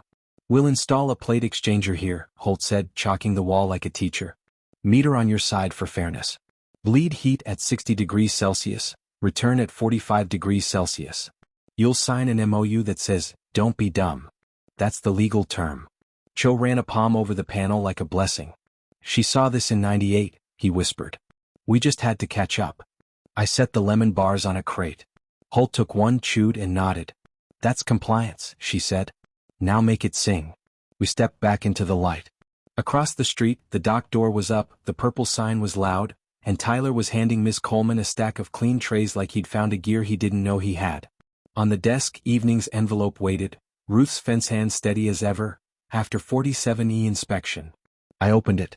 Inside, a single line copied from the lullaby she wrote on the picture frame, but with one word changed. Sleep, my stars, I'm right here. Plural. All of us. I looked at the fans, the loop, the pegboard, receipts, fire code, insurance, and the way the neighborhood moved like it had a backbeat. Harbor House wasn't a miracle. It was a metronome. Ruth set the tempo. We were just learning to keep time. By afternoon the neighborhood moved like a song you can't get out of your head. Kids practiced quarter notes on plastic recorders. Manny sharpened clippers by feel. Miss Coleman ran the sign-in table like a courtroom and a birthday party at once. Harbor House wasn't shiny. It was steady. Then the mail came. A white envelope with a state seal and the kind of paper that makes your stomach think about lawyers. Attorney General, Charitable Registration Unit. Miss Patel slid it open with a butter knife and read as if the words might change if she blinked slower. Standard notice, she said. File your initial registration in 10 days. Provide governance, budget, conflict policy, bank letters, program description, and prior restricted funds activity. She tapped that last line. That's the one. They'll ask where the money came from, where it went, and if anyone got cute. Delgado texted, good. Means they see you as real. Build a board by Friday. 3 members not named, you. Minutes. Budget. Bring receipts. We pulled the pegboard down and turned the office into a war room. Pastor Lee took chair. Miss Patel took treasurer. I took trustee with a face like I'd just been told I could borrow the car but had to return it full of gas. For the 4th seat I looked at Tyler. You want it? I asked. It's a non-voting seat for now. You show up, you learn the rules, you help build the fence you can't jump. He swallowed. And if I mess up? Then the fence holds, I said. That's what fences are for. He nodded. Okay. We printed bylaws that didn't pretend to be a constitution but knew how to spell quorum. We wrote a conflict of interest policy with letters taller than my ego. We set open meeting times on a whiteboard and taped a public budget to the glass. Eggs, milk, coffee, soap, paper, utilities, insurance rider, VFD controller, fans, CO monitors. Then Miss Patel opened Ruth's ledger to reconcile with the bank letter. Page after page balanced like a well-taught class, until one didn't. A deposit from 14 months back, $2000, N47/operations, appeared in the ledger, but not in the bank's monthly summary. Not a swap, not a delay. Just, missing. The line sat there like a dare. If this is a hole, Miss Patel said, the AG will find it and assume it's a tunnel. My brain did the worst math, Tyler. He saw it in my eyes before I could hide it. I didn't even know about the account then, he said, defensive, snapping like a bad rubber band. I was still in Phoenix trying to turn crypto into rent. Stop, Miss Patel said gently. Accusations are quick. Proof is slow. We spread 12 months of bank PDFs across the desk like a patchwork quilt. I pulled Ruth's dusty accordion folder from the safe and found a pocket labeled, slips, deposits. Under a grocery receipt and a church program, a deposit slip stared up. $2,000, cash, initials MD. The date matched the ledger. MD? I said. Manny Diaz. His initials were all over his own shop's appointment book, but seeing them here made my neck heat. I stepped onto the dock and called across the street. Manny. You remember dropping $2,000 into the harbor account last spring? He wiped his hands, frowned, thought in long barber strokes. We did a pop-up for the storm cleanup, he said. Tips got crazy. People stuffed 20s under the mirror like confetti. Ruth said cash was heavy unless you made it hold something. I walked it to the bank with her. Teller wouldn't take that much in small bills after 5. We did night deposit. Miss Patel checked the bank letter.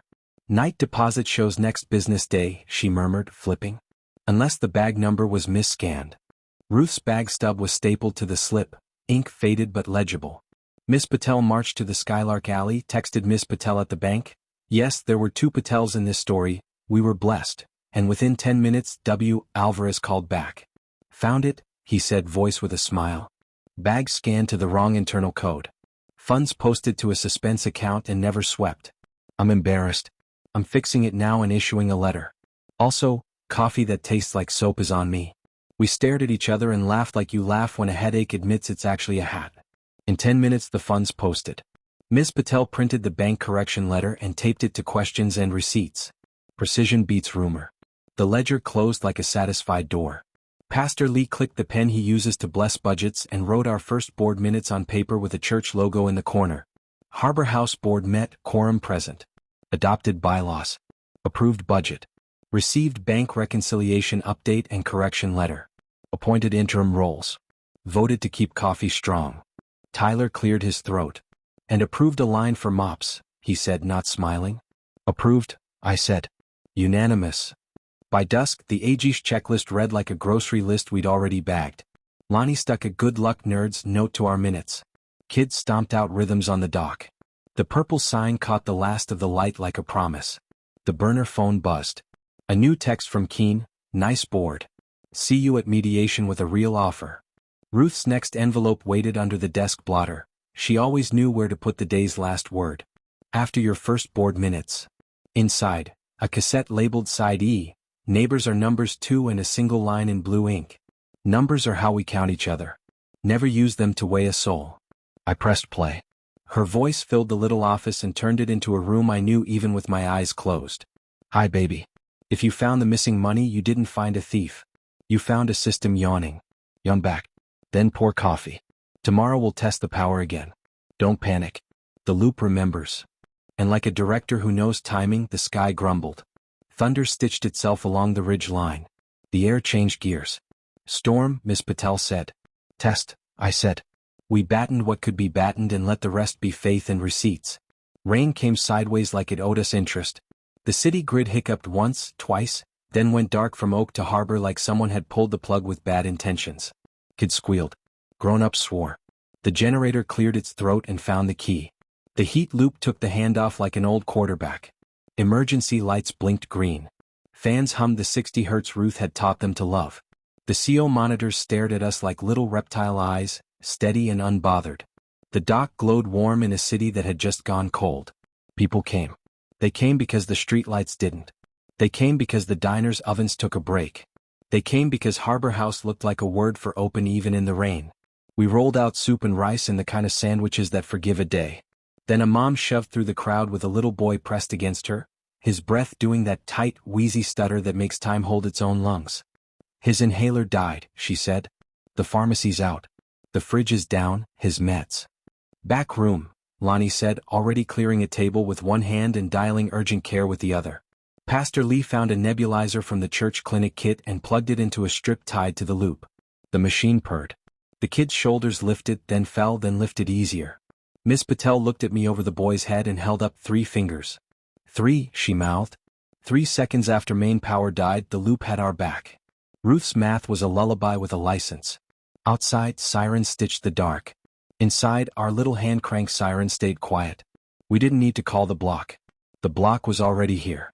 At the edge of the crowd, the black SUV idled, wipers beating time. Keen stepped out under a perfect umbrella and took in the scene like he was thinking about camera angles.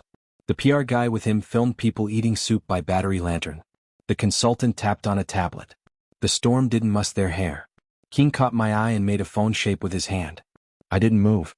He smirked and walked toward a utility pole where a tangle of temporary lines fed our dock lights. Holt hadn't tied us into the substation yet. We were bridging safe and legal with extension cord discipline and prayer. Keen didn't touch anything. He didn't have to. He put his hand on the pole like he was thinking out loud. Fragile. Temporary. Vulnerable. Then he looked back at the camera. The burner phone buzzed.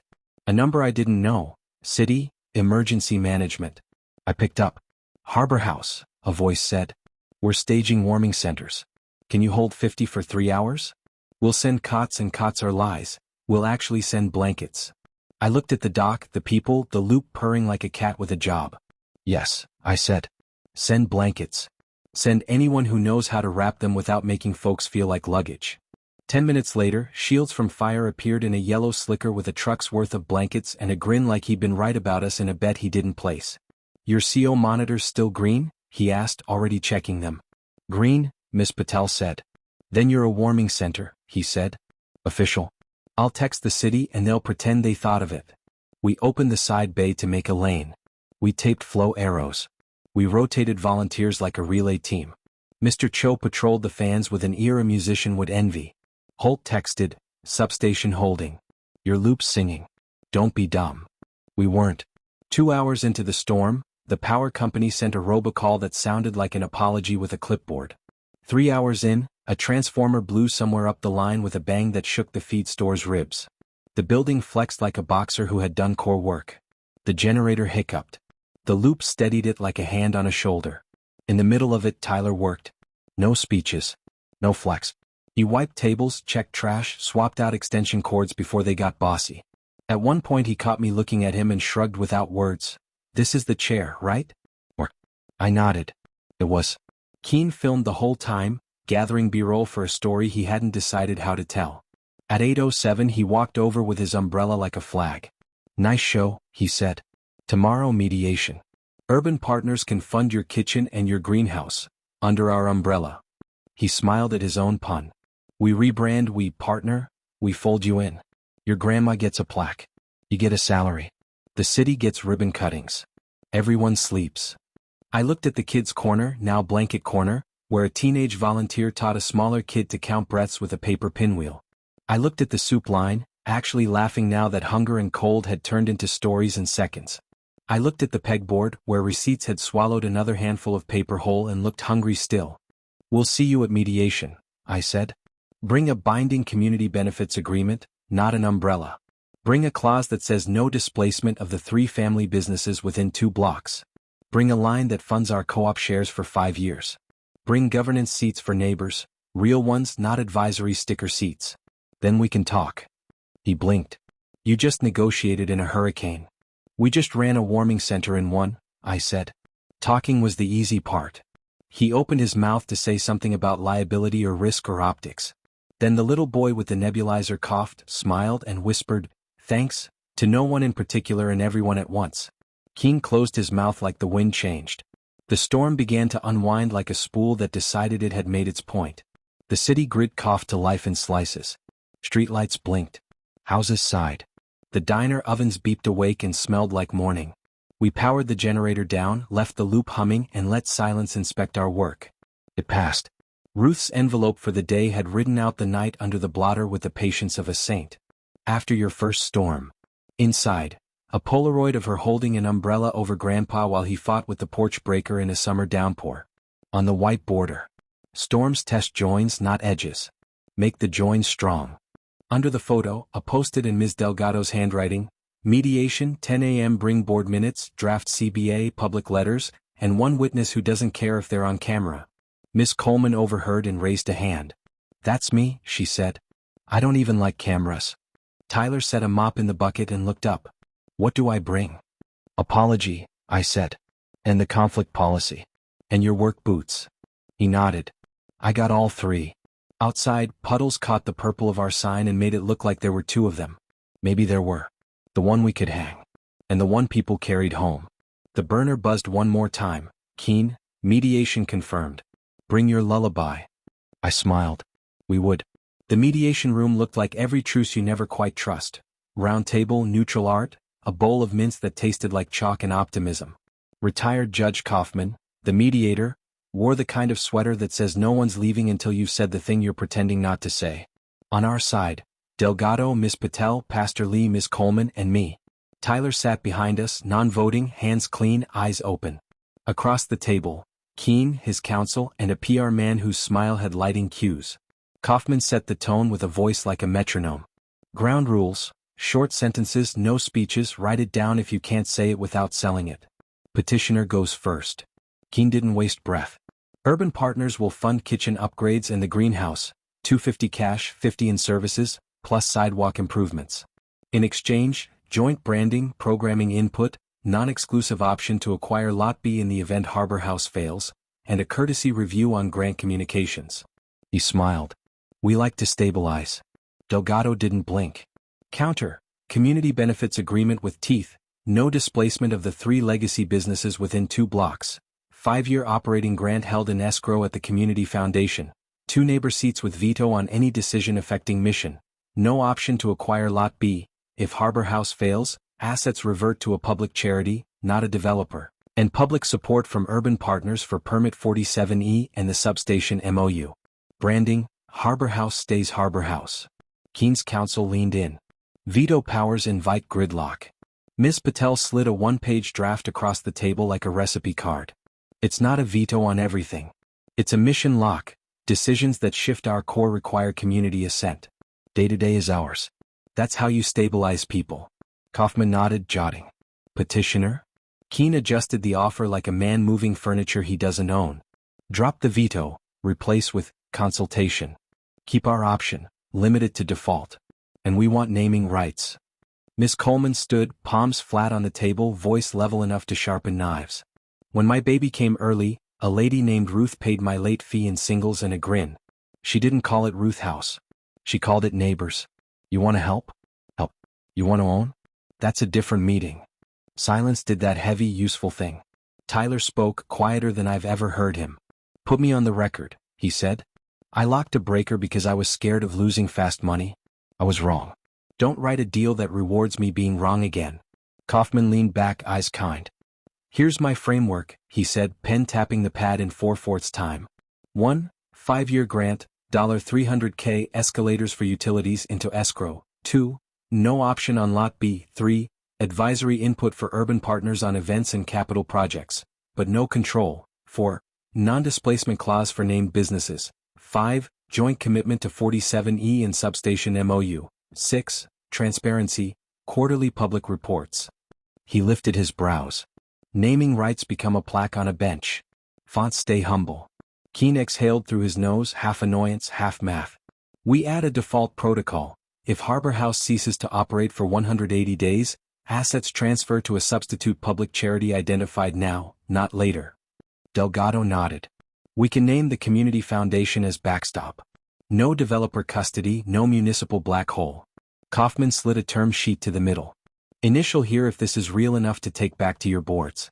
We'll call it a good faith term sheet. Not binding, yet, but sticky enough to make liars itch. I initialed. Miss Patel initialed. Pastor Lee made a cross with his pen out of habit and laughed at himself. Keene hovered, then signed with a signature that looked expensive. The PR man couldn't help it. We'll draft a joint statement, he said, already framing the headline. Draft it, I said. But we publish after you wire escrow to the foundation. Paper first. Press later. Kaufman smiled like a man who likes the smell of grown-up. Break for lunch. Counsel, you'll turn this into letters by 3 p.m. tomorrow. You all bring edits and a crate of patience. In the hall, Miss Coleman squeezed my hand. Hey, she said. You brought your lullaby. How'd you know? You kept the tempo, she said. That's all a lullaby is. Somebody keeping time while you breathe. Outside, the sky had the color of promise and paperwork. I checked the pegboard in my head. Receipts, fire code, insurance, 47E term sheet. Then I opened the day's envelope, after mediation, from the bottom of the folder. Inside, a Polaroid of Ruth at first mission, palm on the piano lid mid him. On the white border in fence hand, if they ask for your song, sing the chorus, not the solo. We had a chorus now. We just had to hold pitch. By 2 p.m., Delgado had turned Kaufman's framework into sentences that knew how to pay rent. The Community Foundation confirmed the escrow account and the wire instructions. Ms. Patel drafted the public report template with boxes that bully bad habits. Headcount, meals, tutoring hours, haircut vouchers, receipts, incidents, fixes. Pastor Lee set a whiteboard for the CBA town read-through. Tyler made coffee like an apology and didn't try to sweet-talk anyone into skipping the bitter. Across the dock, Coach Harris's crew chalked the trench line. A short, clean run from the substation's bleed to the greenhouse pad. Holt texted, green light to trench. Stay inside the marks. Don't flirt with utilities. I hate flirting. Mr. Cho tuned the fans by ear until the loop hummed like a good bass player. Felt, not flaunted. We broke ground at 3:06 with a small cheer from kids who should absolutely run this town someday. The trench threw up clay like old secrets. Miss Coleman handed out water bottles and jobs with the same efficiency. Keene's SUV slid to the curb like a parent at pickup. The PR man filmed. The consultant frowned at a tablet as if data could make us trip. Keene watched the trench like it owed him interest. At 3:31, A courier arrived with a crisp letter from Urban Partners titled, Notice of Intent to Cooperate under Term Sheet, and a wire confirmation. Escrowed, pending bank daylight. Paper before press. For the first time since we opened the frame, my shoulders dropped an inch. And then the email hit, historical preservation. Notice of stop work, exterior disturbance. Subject line like a brick. We all read it at once. Facade review required prior to exterior trenching within 20 feet of a designated structure. Effective immediately. Greer texted. Soto texted SMH. Holt sent a single line, interior ops okay. Don't touch dirt outside until I swat this. Keen's consultant looked up from his tablet with soft, fake surprise. Oh, didn't realize you were within the review zone. Forms are online. Delgado didn't look at him. Of course they are, she said, already scrolling. We comply. And we pivot. We covered the trench with plates, taped off the area, and moved the work inside. Lonnie shifted the prep class to the loading dock. Manny set up a pop-up barbershop corner so kids could read while they waited for haircuts. The youth group built PVC irrigation manifolds at long tables while Mr. Cho taught them the difference between humming and whining. At 5, the CBA town read-through jammed the fellowship hall. Miss Patel walked the room through the term sheet like a conductor. Escrow held at the foundation, she said, tapping the line. Non-displacement clause. Manny, Miss Coleman, and Coach Harris are literally written into this. Urban Partners gives input, we decide. If Harbor House ever stops for 6 months, assets jump to the foundation, not to a developer. Quarterly reports, open board meetings, receipts like confetti. Hands went up. Real questions. Real answers. When public comment opened, Keen stood in the back and did what PR people call smiling while disagreeing. The stop work is unfortunate, he said. We all care about history. Urban Partners will help expedite reviews. Miss Coleman spoke without standing. We are the history, she said. You can help by not slowing down dinner. After the meeting, I found today's second envelope taped under the pegboard, right where fire code meets receipts, Ruth's favorite cross street. After your first stop work. Inside. A library checkout card from 1999 and a handwritten note. The Historical Commission forgets what it approved. The library remembers. Ask for the City Photo Archive, Box H47. You'll find the day they cut the original facade for a loading door. That's your precedent. Take lemon bars. Kaufman's voice echoed in my head. Sing the chorus, not the solo. Facts are a chorus if you stack them high enough. We split the evening into 2 shifts. Delgado and Miss Patel to the library at opening bell with lemon bars and smiles. Holt and Cho on substation paperwork, Pastor Lee and Tyler on breakfast prep and the sign that said we're still open, come hungry. I stepped onto the dock and looked at the covered trench. Work paused, not cancelled. The purple sign caught the streetlight and made the puddles look like they were rooting for us. My phone buzzed. Community Foundation, wire settled. Escrow funded. Congrats. Send bench plaque text when ready. I texted back without asking anyone. Plaque. Heat and harbor, for the hands that keep time. Across the street, the SUV idled 2 inches of window and 100 yards of patience. Keen watched long enough to be seen, then drove off, headlights washing the dock one last time like a dare. Inside, Harbor House breathed, fans steady, lukewarm, kids yawning into math sheets, a rice cooker clicking to keep warm like it belonged to this family now. We had a stop work.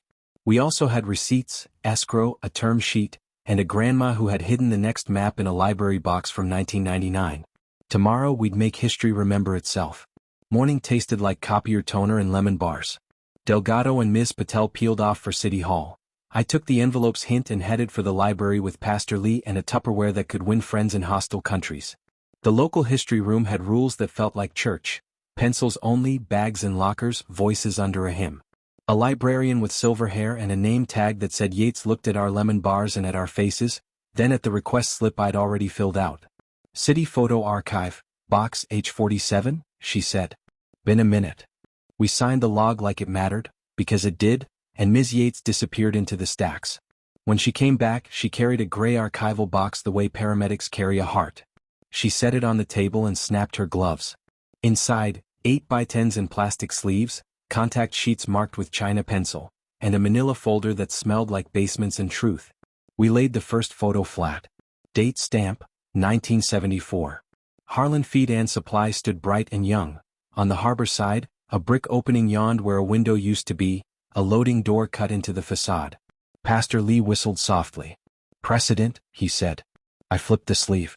On the back someone had scribbled in pencil. Permit H47-19, loading door/food relief effort. Relief effort. The hair on my arm stood up. Ms. Yates returned with a microfilm reel and the kind of smile librarians use when they've already solved your problem. Try Planning Commission minutes, June 74, she said. We threaded the microfilm and the machine lit the page like a stage. There it was, Item 6B, temporary alteration to street-facing facade at Harlan Feed and Supply to accommodate loading for neighborhood food distribution. Approved. Conditions, maintain sight lines, restore brick when program ends. Pastor Lee checked the date against Ruth's plat map in my folder. Ruth would have been 24, he said. Grandpa would have been arguing for wider doorways. In the photo folder a newspaper clipping had been tucked like a note. Neighbors open door for relief. A man I recognized from family pictures. My grandfather, 20 pounds lighter and a mile taller, stood with his hand on the new loading bay, Ruth mid-laugh beside him, a headline that didn't know it was prophesying. The cut in the wall matched the place our trench needed to cross, within the same 20-foot zone that triggered the stop work. Delgado texted from City Hall. Historical staff will consider restoration of prior opening as a fast track. Miss Patel added, bring photos. Bring minutes. Bring lemon bars. Ms. Yates leaned in. We also keep Sanborn maps, she said, vanishing again and returning with a folio that smelled like cartographers and rain. On the 1975 sheet, the feed store was inked with a rectangle on the harbor side labeled, loading, food dist. Not rumor. I stacked the pieces like a sermon. Photo, 1974, minutes, June 74, Sanborn, 1975, clipping, neighbors, permit notation, H47-19. Paper made a sound like memory getting its shoes on. We left a square of lemon bars with thank you written on the lid. Ms. Yates tapped the box with one gloved finger. History's just a receipt with better handwriting, she said deadpan. Make a copy. Back at Harbor House, Tyler was elbow deep in dishwater, chin lifted like pennants could float. I set the photo on the desk. He stared at our grandfather in the frame, at the clean cut in the brick, at Ruth's laugh frozen in grain. That's the same corner, he said. Same purpose, I said. Different storm. Holt texted, historical staff can meet at 2:30. Bring precedent. No speeches. We packed the H47 packet, Ruth's letters, the lemon bars, and the kind of patience that only comes from being right and polite. Delgado met us on the steps outside planning with a face that could kill a delay from 20 paces. Inside, staff reviewed our packet in a conference room that smelled like binders and compromise. A junior planner with a tie that was trying too hard said, so this would be considered a restoration of a prior condition to support food distribution? Original program? Delgado didn't blink. Yes. Temporary, reversible, documented by city records. Conditions acceptable, matching brick, tuck pointing to standard, restoration clause if program ceases. Greer from permits slid in with a coffee and a look. Historical if you sign off on the restoration path, we lift the stop work in the zone. Utilities liaison is already green on the substation tie. The senior planner, hair like an era, eyes like a level, studied the 1974 photo for a long beat. The city remembers itself, she said. Approve restoration of prior opening for food relief. Add condition, interpretive plaque explaining the 1974 effort and the 2025 continuation. Black, bench, harbor. Heat and harbor, for the hands that keep time. It all started to rhyme. Approved, she said, signing with a pen that knew where to press. We walked out into afternoon that felt like one of Ruth's good jokes. Obvious after someone tells it. Back at the dock, kids were painting a cardboard timeline in purple. 1974 door/1998 permit 47E/2025 loop. Miss Coleman added 2025, first storm warming center in careful letters. On my desk, the day's envelope waited, after the library sings. Inside, a cassette labeled Side F, precedent is a bridge and a photo of Ruth pointing at a brick wall with a trowel in her other hand. On the border, if they forget, remind them kindly, then keep working. We pressed play. Ruth's voice came warm as dishwater on cold hands. Hi baby. Precedent isn't a weapon. It's a bridge. Walk everybody across. We were already halfway over. Stop work lifted. The words tasted like breath after a long swim. Holt signed off in the alley with a grease pencil and a grin that could crack a substation. Greer's stamped resumed in red that looked friendlier than red usually does. Coach Harris's crew peeled the plates and set the trench back in motion. It ran like a sentence with no commas. Clean, grammatical, inevitable. Mr. Cho tuned the fans while a kid in a purple hoodie, our self-appointed water captain, guarded the PVC like a dragon with good manners. Across the street the SUV idled, of course it did. Keen stood under his umbrella trying to look uninvested. The PR guy filmed the brick tuck pointing like it might confess a crime. The consultant Googled interpretive plaque vendors and frowned at prices. We didn't look over. We looked down, into the trench, into the manifold, into a future where heat didn't go to the sky just because bureaucracy forgot a better verb. At 3:12 Holt and Cho connected the plate exchanger, steel on steel, bolting it like a promise. Holt chalked a one-line diagram on the wall with arrows and labels, then handed me the chalk. "Copy it," she said. "On paper and in your bones." We bled the loop carefully like trust. The temperature rose smooth, 45, 52, 60 degrees Celsius. Fans answered at 60 hertz, no argument, no showboating. The greenhouse frame, still ribs and hope, sang quiet. We laid insulation, set sleeves, pulled conduit, and kept the egress clear because shields would materialize out of thin air if we didn't. By 5:26, the trench was backfilled and tamped, the restored opening framed in temporary wood that matched the 1974 photo like a rhyme. Brick would come tomorrow, matching color, matching joints, because we said we would and because people remember. The historical staff swung by, nodded at our mock-up, and pinned a yellow tag that meant "do it like you said you would." Greer took a photo for the file. Soto added a smiley face on the 47E intake with a pen he wasn't supposed to use for art. We rolled the first planter table into the greenhouse footprint and let kids rip seed packets like birthday paper. Kale, radish, basil, peas, fast growers for a fast-proof world. Water captain twisted the kid-sized valves and christened the bed like a tiny city official. "In 4 weeks," Coach Harris said, "these kids are gonna eat what they poured." "Sooner," Mr. Cho murmured, eavesdropping on the loop. "Heat's pretty." Delgado returned from the foundation with stamped escrow confirmation and a draft joint statement that refused to brag. "Paper first," she reminded me. We waited to send it until the last signature dried. Then we posted. Harbor House has received a 5-year operating grant held in escrow at the Community Foundation, a non-displacement commitment for 3 legacy businesses, and cooperative support for the 47E greenhouse heat loop. We remain independent, neighbor-led, and boring about receipts. Open daily. Keen posted his version an hour later with adjectives that tried too hard. Urban Partners champions legacy revitalization. He added a photo of himself near the trench from a distance that suggested contribution and a distance that guaranteed none. I didn't clap back. Miss Coleman didn't either. She handed a haircut voucher to a kid who'd never met a camera that wanted his story. At dusk, Judge Henley's clerk emailed the preliminary injunction schedule, discovery dates, status report deadline, a note. Court appreciates respondents keeping the kitchen open. A judge's idea of a wink. We built the status report outline that night. Headcount, meals, warming hours, tutoring, haircuts, greenhouse progress, safety checks, incidents and fixes, receipts. Pastor Lee titled it "Work, Not Victory." That felt right. On the dock, Tyler hosed mud off boots like someone who had recently learned the math of effort. He didn't ask for a medal. He asked if he could take the 7 a.m. breakfast shift again. Ms. Patel nodded without looking up from QuickBooks. I found today's envelope tucked behind the pegboard where receipts and insurance meet like old friends. After green light. Inside, a Polaroid of the 1974 loading door framed with caution tape and neighbors. On the border, Ruth had written, "Don't confuse green light with spotlight. One means go. The other means pose." I put the photo on the wall next to Storm Night and the kids' purple timeline. We weren't a montage yet. We were a metronome, Ruth's tempo, our hands. Across the street, the SUV finally pulled away, leaving a wet rectangle where it had been like the world's snottiest coaster. The fans hummed. The loop purred. The kid valves dripped once, then learned their job.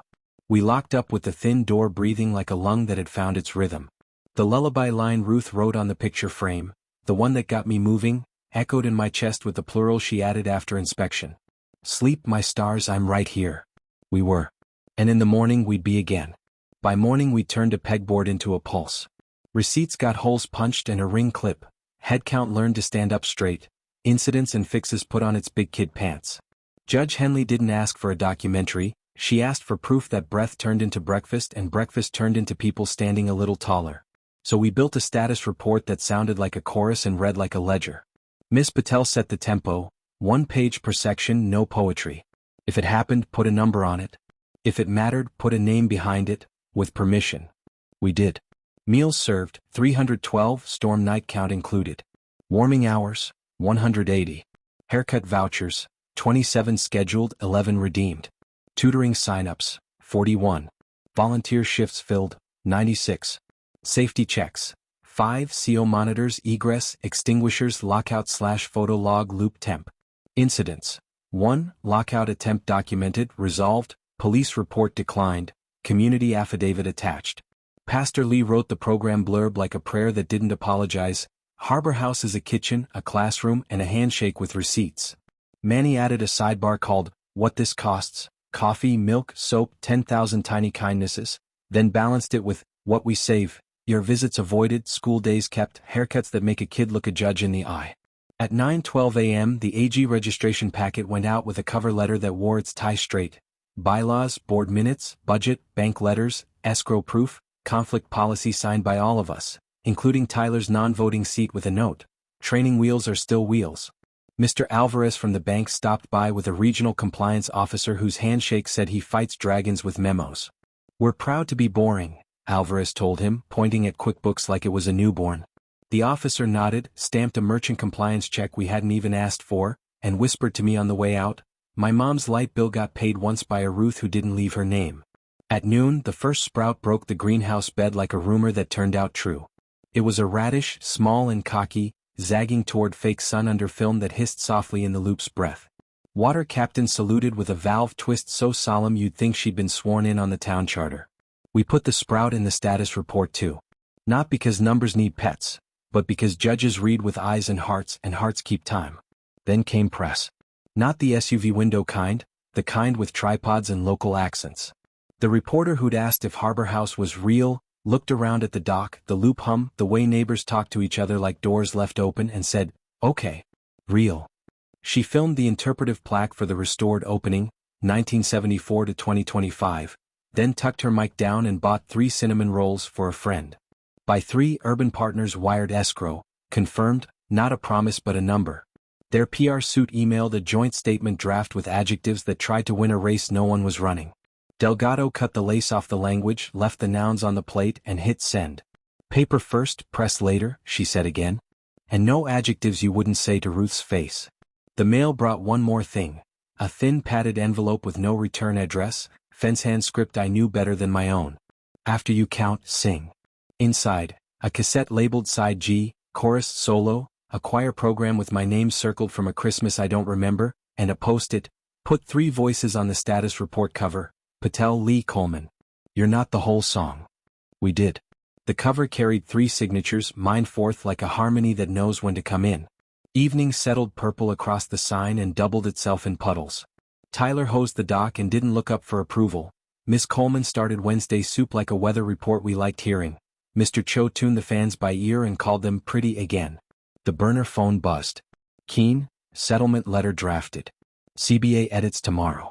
Be camera ready. I typed back, will be receipt ready. Ruth's voice on side G warmed the little office without touching the thermostat. Baby, chorus means you can breathe while someone else keeps time. Don't forget to exhale. For the first time in a week, I did. Trouble doesn't always knock. Sometimes it emails with the subject line records request, public benefit inquiry. A blogger I'd never met wanted every scrap we'd filed with the county, the AG, and the bank, plus any communication with Urban Partners. Fine. Sunlight's a good disinfectant. But the timing, night before our first status report, smelled like strategy. 15 minutes later, the foundation pinged. Someone had called to question our conflict policy, citing a trustee with a criminal record. Tyler's past. A shoplifting misdemeanor from a 4-year-old chapter he's still paying on in waste paper doesn't count. It's not disqualifying. It is ugly when wielded. Tyler heard about it from Manny before I could pull him aside. He didn't run. He didn't rage. He picked up a 2-step ladder, climbed it, and finished hanging exit signs we'd been putting off. If they want a story, he said to the ceiling, give him an extra exit. Ms. Patel printed our background check policy addendum. We screen for violence, theft, and financial crimes for cash handling roles. Non-cash rolls welcome returning citizens with supervision and a plan. She slid it into receipts like a shield you wear and not a lie you tell. Then the leak hit. Photos of our plate exchanger and one-line diagram, from an angle only a utility insider or a very close neighbor could have shot. The caption said, "Unpermitted heat siphon could endanger public safety." It got traction the way made-up nouns do. Holt called before I could dial her. "I didn't leak it and I don't do panic," she said. "Reply with your stamped intake, my liaison note, and the do not be dumb clause. Then go outside and show the fans humming at 60 Hz. People don't click on hums but judges like them." We posted the paper and a 12-second clip of the fans. No music, just that clean near-silent tone Mr. Cho calls pretty. The comments split like a wishbone. We fed the kids and filed the clip in questions and receipts. Precision over noise. And then we went back to work. At 4:10 Urban Partners Council emailed CBA edits. Most small, one not. They wanted the phrase non-displacement to read best efforts to avoid displacement. Lawyers try to hollow words the way wind hollows pumpkins. Delgado typed 3 letters and a period. No. Pastor Lee gathered us for a 5-minute lullaby huddle. No singing, just breathing. "We don't owe the storm our panic," he said. "We owe the people our work." We stepped back onto the dock. The greenhouse ribs caught late light, the kid valves glistened, radish leaves flaunted themselves. The interpretive plaque crew finished mounting the 1974-2025 story next to our restored opening. "Words matter," Coach Harris said, wiping mortar off his palms. "They stay put." Then the line got crossed. I followed the smell before I registered it. Melted plastic where plastic shouldn't be. Behind the office, someone had tucked a cheap space heater under a poly tarp like a dare to a headline. It hadn't caught. The loop's warmth had kept the space above freezing without hot spots, but the tarp's corner had curled and glossed. A little more time, a little more luck the other way, different chapter. Miss Patel snapped photos, time-stamped, and killed the power at the strip. Shields, our fire guy, was at the bay in 5 minutes, eyes hard. "This isn't dumb," he said. "This is malice. You're lucky your loop keeps ambient up so the thermostat didn't chase. File it. Lock the storage. Put the heater on a table and write NO across it with a paint pen." I stared at the little glossy curl and felt my backbone go cold. A board troll? A cousin of a cousin who hated purple? Doesn't matter. The line had been crossed. We didn't yell. We wrote it down. We moved the heater into evidence like a relic of a religion we don't practice. Tyler found me at the pegboard, jaw tight. "You think I—" "No," I said and meant it. "I think someone who likes chaos hates receipts." A beat. "Will you install lock bars on the storage and run a tool log?" He nodded. "On it." He paused, then added, "And I'll do the on-camera apology tonight. For the breaker. For past me. Not for clout. For context. No speeches." "Chorus," I said. "Not solo." "Chorus," he echoed. We hit record at dusk. Tyler spoke 12 sentences that didn't beg forgiveness or audition for sainthood. He named what he did, what we changed, and what the conflict policy does to everybody, him included. Miss Coleman stood next to him, not a prop, a supervisor, and put her hand on his shoulder once like a gavel you can feel. We posted it, turned off comments, and slid it into questions and receipts where judges live and trolls die. Night folded. The purple sign doubled in puddles again. The fans whispered at 60 Hz. The loop kept its promise. The radish sprout acted like it had invented hope. On the desk, the day's envelope waited, after a line gets drawn. Inside, a cassette labeled Side H. Boundaries are love and a note I could hear in Ruth's laugh. Locks don't mean you don't trust people. They mean you trust the work enough to protect it. We added lock log and tool checkout to the pegboard. Shields signed the incident report. Holt texted, "Saw the clip. Fans pretty." Delgado confirmed the non-displacement clause would land in the final CBA unchanged. Tomorrow we file the status report and walk into court with our chorus and our receipts. We'll bring the plaque photo, the H-47 packet, the escrow letter, and the kid-made timeline with purple fingerprints where history grabbed back. And we'll bring the lullaby, the tempo we've learned to keep when storms ask us to rush. Courthouse mornings smell like pencil shavings and nerves. We didn't bring a speech. We brought a status report with 3 signatures on the cover, Patel, Lee, Coleman, my name humming underneath like a harmony that knows its place. The box held head count, meals, warming hours, tutoring, haircuts, safety checks, incidents and fixes, receipts. No adjectives. Just proof. Judge Henley took the bench with that same gravity that makes microphones sit up straight. We're here on respondent status and petitioner's supplemental request, she said, eyes finding both tables like searchlights that don't blink. Kitchen open? Open, Delgado said, sliding the report forward. Harbor House is operating under the court's conditions. Temporary permit posted. Incident documented and resolved. Henley flicked through pages with the rhythm of a drummer who doesn't miss. 312 meals, she read. 1 warming activation in a storm. Affidavits added. Safety logs. And an attempted space heater sabotage. Her eyebrow raised like a gavel. Documented, photographed, secured, Miss Patel said, steady, zero drama. CO monitors green. Loop held. Henley turned to petitioner.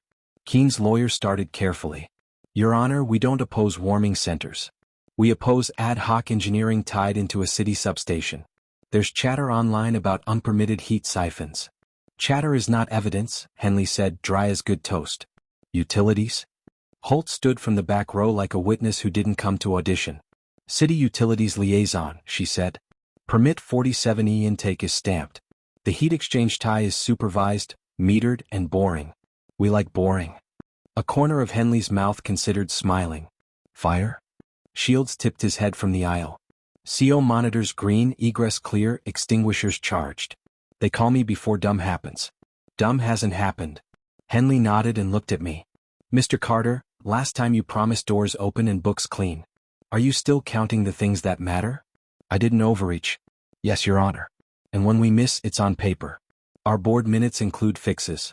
Delgado slid a thin folder across. Additionally, Historical Commission sign-off for restoration of prior opening 1974 precedent, term sheet with Urban Partners, 5-year escrow at the Community Foundation, non-displacement clause for 3 legacy businesses, no option on Lot B, cooperative support for 47E. Keene's counsel cleared his throat. Term sheet is non-binding. We're negotiating language. Good, Henley said. Negotiate. Here's the court's tempo. 1. Status accepted. 2. TRO still denied. 3. Temporary operations may continue, ordinary course no asset sales. 4. Parties will exchange inspection protocols, no more midnight selfies in generator rooms. 5. A protective order governs sensitive engineering docs. City gets to see the guts. Internet does not. 6. Petitioner and respondents will file a joint report on CBA progress in 10 days. 7. Any further chatter, submitted without affidavit earns a footnote you won't enjoy. She tapped the sabotage photo. Courts hate malice. Whoever tucked a heater under plastic needs a hobby with fewer felonies. If either party is tied to that, sanctions. I don't bluff. Keene looked at his counsel. His counsel read the floor tiles. Behind them, the PR man tried to look like furniture. Henley closed our report like a book she'd recommend. One more thing, she said, eyes back on me. You called this a chorus. Keep it 1. Next filing. Signatures in this order, treasurer, chair, community representative, then you. If you want a spotlight, buy a lamp. Yes, ma'am, I said and meant it. In the hallway, Miss Coleman squeezed my arm. Your grandma would have knitted that judge's sweater, she whispered. Pastor Lee exhaled a laugh. Miss Patel checked boxes no one else could see. At the bottom of the stack, taped where only my fingers would find it, Ruth had left today's envelope, after status. Inside, a cassette labeled side I, courts like choirs and a single sentence in her fence hand. If you have to sing alone, sing soft. If the room will sing with you, conduct. We didn't sing. We went back to work. On the dock, the purple sign held the same sky it always did. In the greenhouse ribs, radish flashed green like there's no such thing as a small victory. The SUV drifted by without stopping. That was its own kind of statement. We ignored it. We had a trench to finish, a report to file, and a lullaby to keep in time. I should have gone straight back to Harbor House. Instead, I drove to Ruth's room because status days take things out of you that soup can't replace. The late sun pulled gold lines across her quilt the way it did the day I cracked the frame for the first time. The photo still sat on the nightstand, me at 11 with a fish, Ruth laughing like the punchline had a heartbeat. The hairline crack in the glass caught a thread of light. I lifted the backing like a ritual. No. Stencil card. I knew those by feel now. But there was something I'd missed. A shallow groove along the inner edge where the wood met the glass, packed with dust like a secret that didn't want to be discovered. I ran a thumbnail along it and felt a catch. The frame itself, telescoped, half a centimeter then a full click. A false rail slid free, no wider than a ruler, wrapped in blue painter's tape I know better than my own handwriting. Inside the tape, a strip of music staff paper, 6 bars of the lullaby Ruth loved, marked with tiny dots where a cipher likes to hide. Above the staff she'd written, "Nothing again." Below it, letters in pencil so faint I had to tilt the page into the light. F. Scale degrees out of order, the kind of joke she taught me when I was small enough to hide under the piano bench. I lined the stencil over the staff and let the holes pick the notes. The letters spelled enough. I sat on the bed and laughed in that hiccup way that means you're about to cry. I heard her voice without the tape. "Baby, if the math gets loud, remember, you were always enough." The strip had more. A tiny map, hand-sketched in 3 strokes, framed bank garden, with a circle around garden, and a date I hadn't seen before, October 31st. At the bottom, one more hint in fence hand: if the room is fed and the door is open, flip the deed. Flip the deed. I pulled the garden parcel file from my backpack. The adjacent lot Ruth had tagged 3147 in the Schedule A. On the back, taped flat under craft paper, another sheet weighted. I eased it up. There, in ink and seals and the kind of signatures that don't tremble, was a grant deed already executed, dated 2 months before she died. Grantor, Ruth M. Carter, Trustee, Garden Lot, ADJ 3147, Grantee, Harbor House Community Trust in perpetuity for purposes of food production and education. Below it, a separate page, shorter, sharper, personal. Assignment of stipend rights. Monthly trustee stipend of $_ to Jacob Carter for services, only when 1. Board minutes are current, 2. Status report filed, 3. Community signers, Patel Lee Coleman, attest that doors are open and receipts are boring. If any condition lapses, stipend pauses without shame and resumes without ceremony. I ran my thumb across the ink until it warmed.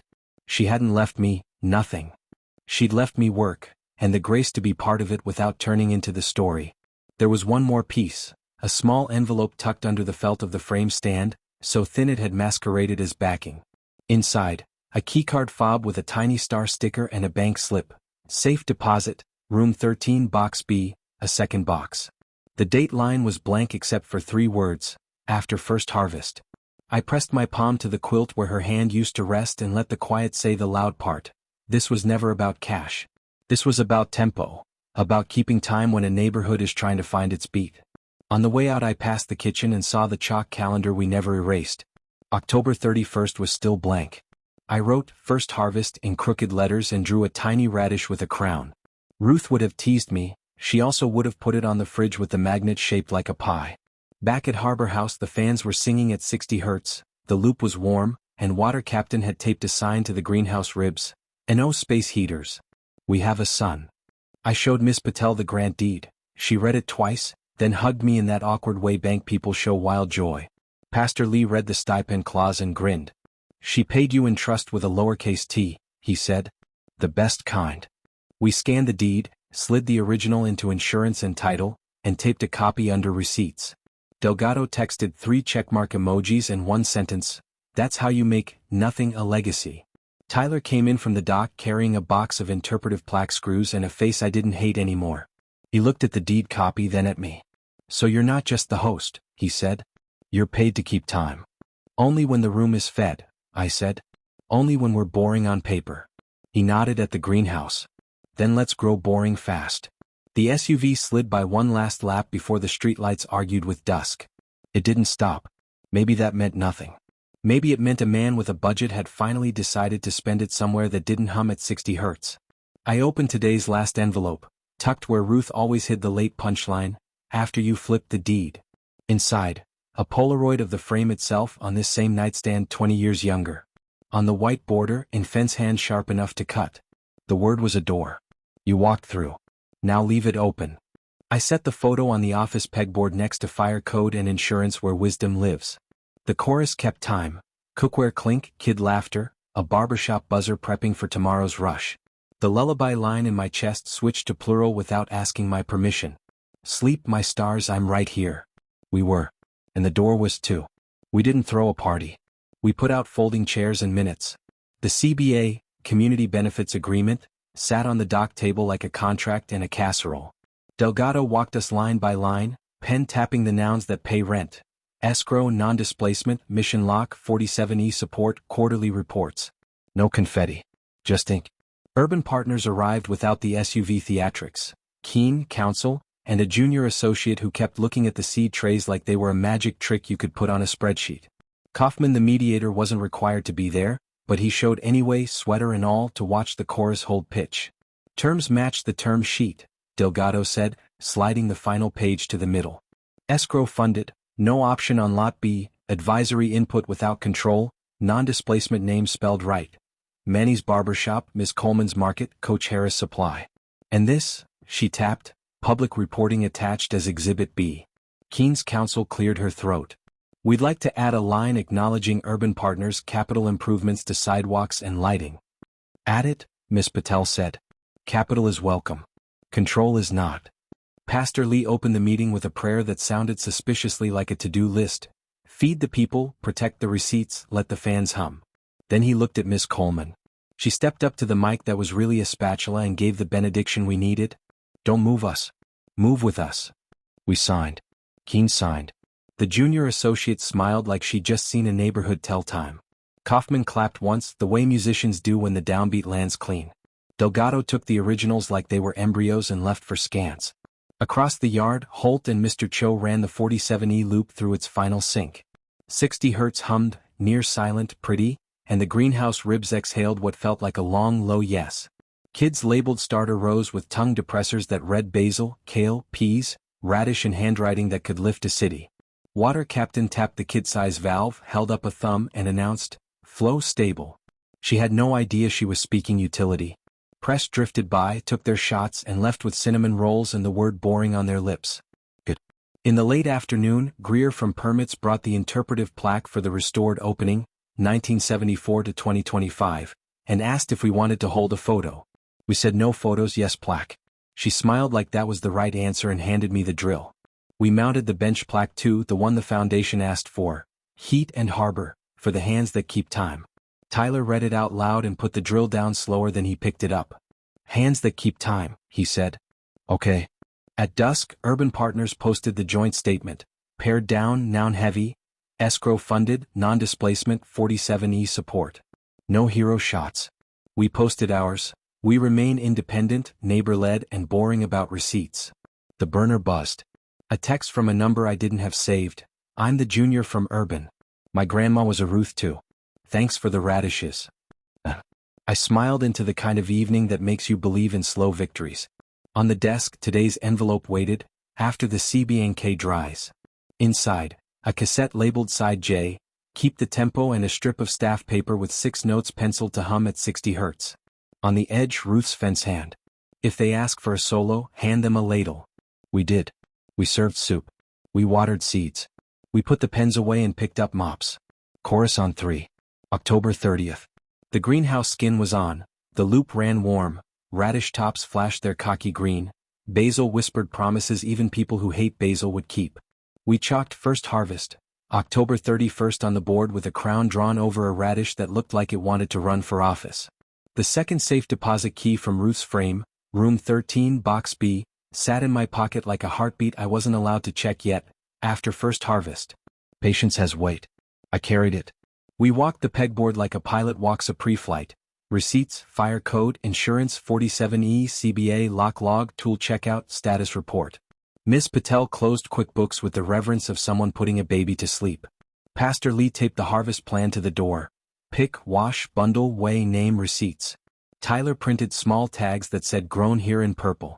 He didn't make a speech. He sharpened the scissors. Miss Coleman packed brown paper bags that announced neighbors without saying it. Then the SUV did what SUVs do when they think they're plot devices. Rolled by slow window at 2 inches, camera phone glinting briefly when it caught our sign. Keen didn't step out. Might have been him. Might have been a ghost with good posture. Either way we didn't wave. Doors open, hearts steady, receipts ready. At 9 Holt pinged with a last-minute checklist. Valve sweeps, temp log, fan sync, shut-off drill. Sleep. We ran the drill. Shields timed us. CO monitors green, egress clear, generator redundant, loop steady. We cleared in under 2 minutes. Cho called it pretty. Shields pocketed a cinnamon roll and pointed at a space no one else sees. Your exit's read like a sentence, he said. Subject, verb, object. People. Mo. Safely. We were turning off lights when trouble tried for one last rehearsal. The burner buzzed with a link to an anonymous blog post, harvesting hype. Are community trusts just slush with better fonts? It was all innuendo and none of it new. A mistrust of kitchens, a fear of fans, a toddler's tantrum in Times New Roman. I felt the old burn at the back of my neck and the new muscle we'd grown on top of it. Questions and receipts, I said. Miss Patel slid the post into the folder like feeding a shredder. We posted our status cover, 3 signatures in that order, Patel, Lee, Coleman, and then we went home. Except I didn't go home. I went to Ruth's room because the night before a harvest you talk to the person who taught you to plant. The frame on the nightstand caught moonlight like it knew it had one more job. I sat on the edge of the bed and watched the house remember her. The faucet drip that needs a new washer. The floorboard that complains under the 4th tile. The way the curtains breathe when the windows cracked half an inch and the city exhales. I took the strip of music staff paper from the false rail and hummed the 6 notes she'd marked enough. The room tuned itself. The song didn't change the world. It changed me back into the kid who dusted this frame carefully because he'd been told it was a promise. My phone buzzed once. Tyler, a photo of the grown here tags aligned on the table like soldiers sleeping before a parade. Caption, no speeches. See you at 6. I typed, bring the mop. It's a crown today. Back at Harbor House, the loop whispered the 60 Hz lullaby. The CO monitors blinked green like lighthouses that learned minimalism. The radishes slept in rows. The interpretive plaques held the wall. The bench plaque kept time. On the desk, tonight's envelope waited where Ruth always left the last word, night before. Inside, a cassette labeled side K, harvest is a verb and a note in fence hand. Don't let them call it charity. Call it practice. First best thing you'll ever grow is trust. Second is food. Then open box B. The tape clicked to a stop. The fans kept time. The neighborhood slept the kind of sleep you get when a kitchen nearby is planning to open. Tomorrow at dawn, we'd cut radishes with kid scissors and purple Sharpie tags.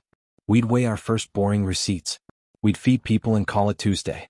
And then I'd take Ruth's key to room 13, box B and find out what nothing had been hiding under that word all along. Dawn showed up in a sweater and old sneakers. We clipped tags that said grown here in purple and lined up kid-sized scissors like they were diplomas. Water Captain did the honors, thumb on the kid valve, whispering, flow stable, like a spell. The greenhouse skin breathed. The 47E loop purred at 60 Hz, pretty and almost not there. Cut above the crown, Manny told the kids, hands gentle, voice steady. Radishes like compliments. Snip, snap. First red bulbs popped free with that tiny gasp roots make when they remember they've been held. The room applauded the way you do when a baby stands without knowing. We weighed each bundle. Receipts learned a new dance. Harvest, washed weight tag name. Pastor Lee wrote neighbors on the brown bags because that's what they were going to. Miss Coleman set a basket at the front counter of her market with a sign that said nothing and somehow said everything. Tyler didn't make a speech. He sharpened 3 pairs of scissors and wiped the table between bundles like the table had a job interview. Miss Patel logged weights, lot numbers, and smiles you could audit if you were brave enough. Mr. Cho put his ear to the fans and nodded, a conductor telling the orchestra, keep the tempo. Kids filled the dock with purple fingerprints and math. How many radishes equal 1 smile? Turns out the number is 1, but we counted anyway because counting is how you tell time in public. At 9 on the nose, Miss Coleman walked over with a cash box that made a sweet little chime, put first dollars in the Harbor House jar and said, breakfast is on the garden. We fed kiloquails topped with greens that were just in the ground a breath ago. People asked what we called this dish. Lonnie said, Tuesday, and that felt right. A reporter came and didn't ask for quotes. She asked for a knife and cut radishes next to Water Captain, who promoted her to assistant valve confidence. Shields from fire swung by, checked the CO monitors, and left with a bunch of basil he pretended was for a neighbor who liked sauces. At 10 we taped the interpretive plaque by the restored opening, 1974 to 2025, and the metal felt warm under my palm, like history had a pulse. At 11, we carried a flat of radishes across the street to Manny's barbershop. He set them in the window where the crew could see themselves in the glass and laugh. Haircuts and salad, he said. We contain multitudes. No SUV. No window cracked at 2 inches. Just neighbors clapping exactly once when a tiny kid held up a radish like a trophy and yelled, look what we grew. When the dock slowed enough to hear yourself breathe, Miss Patel tapped my sleeve and nodded at my pocket. The key from the frame, room 13, box B, felt heavier than it looked. "You ready?" she asked. "I've been ready since the word was nothing," I said. We wiped our hands, left the clipboard with Pastor Lee, and walked toward the bank with a paper bag of radishes like an offering to a vault that had held its breath long enough. Midtown first smelled like lemon cleaner and secrets told kindly. Ms. Patel flashed the appointment note Ruth set up for the day after first harvest, written months ago in fence hand that could hold a roof. Alvarez met us at the vault with the same soft authority as last time and a smile like he'd been waiting to see this page turn. "Passphrase?" he asked. I closed my eyes and felt the plural settle where the singular used to live. "Sleep, my stars, I'm right here." The box slid free with that velvet sound metal makes when it remembers its manners. Box B was smaller than A, wrapped once in blue painter's tape because of course it was. Inside, a stack of envelopes and one object that made the room go quiet. A pocket metronome, old wood and brass, the kind that ticks not to nag you but to promise you it won't leave. On top, an envelope, open with the room fed. The ink knew it had arrived on time. I broke the seal. "Baby, if you're reading this, you fed someone with something you grew. That's the only password that ever mattered." Box B holds the beat when the song gets crowded. Under the letter. A cashier's check made out to Community Foundation, Heat and Harbor Reserve. Not a fortune, not a headline, $48,700, seeded over years of small deposits and a few bonds that aged in the dark. Ruth's note, for when storms ask rude questions. An easement document, signed and notarized, recording the right-of-way for the 47E loop across the substation edge and into the greenhouse pad. She pulled it in '98 and kept it clean. Paper that says we belong. A sealed envelope labeled Tyler, read with Jake. A cassette, side L, leave it open. A brass star pin in a cotton square with a post. For the water captain. A captain should sparkle exactly this much. I handed the star to Miss Patel like I was passing a baton. We pressed play on side L. Ruth's voice filled a room made of steel and quiet. "Hi, baby. Last one," she said. "If I taught you anything worth keeping, it's this. The word was a door. You walk through and then you don't close it behind you. You've got reserve money now. Don't spend it to feel big. Spend it when the siren sings. You've got an easement. Don't use it to win arguments. Use it to grow soup. You've got a metronome. Don't let anybody rush you into a solo when the chorus has lungs." I opened Tyler's envelope. The letter was 3 sentences, fence hand steady. "Ty, fear makes noise. Work keeps time. Your seed is real when your hands are busy. If you ever think about locking a door again, call Jake and ask him what the key is for. Love, Ruth." Folded inside, a voucher. Not cash, not keys. 1 paid semester at the community college for electrical systems and safety. In the corner, people trust you with power when you can name it. Tyler read it later with his jaw set and eyes soft in that way he hates, then circled safety, with a pen like it owed him a future. "Tell her I got it," he whispered to a room that had already heard. I lifted the metronome from the box and wound it once. Tick, tock. The sound filled the vault with a promise older than any of us. Keep time. Don't sprint. Don't stall. Keep time. We carried the envelopes back to Harbor House, the cashier's check to the foundation, the easement to receipts and title, the star to water captain, who pinned it to her hoodie and announced very officially, "Captain present."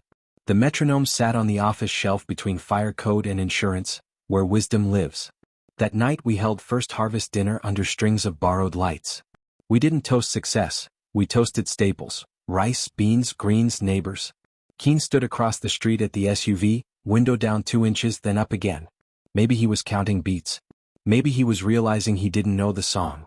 I told the room what was in box B, reserve for storms, easement for heat, a letter that turned a cousin into a student, a star for a captain, and a tick-tock that belonged to all of us. I didn't tell them the part about me being enough. That was between me and the woman who wrote lullabies on picture frames. When the plates were scraped clean and the kids were bargaining with bedtime, I walked to Ruth's house and set the frame back on the nightstand. The crack in the glass caught one last thread of day. I could hear her voice without the tape. "Leave it open, baby." So we did. We left the dock door open just enough for tomorrow's light to find the plaque and the purple sign. We left the greenhouse breathing and the loop warm. We left a ladle by the stove and the metronome ticking soft in a room that learned to be boring on purpose. If you made it all the way here, you know the trick now. Nothing was northing, then enough, then open. A map. A measure. A choice. Harbor House isn't a miracle. It's a metronome. And we're going to keep time.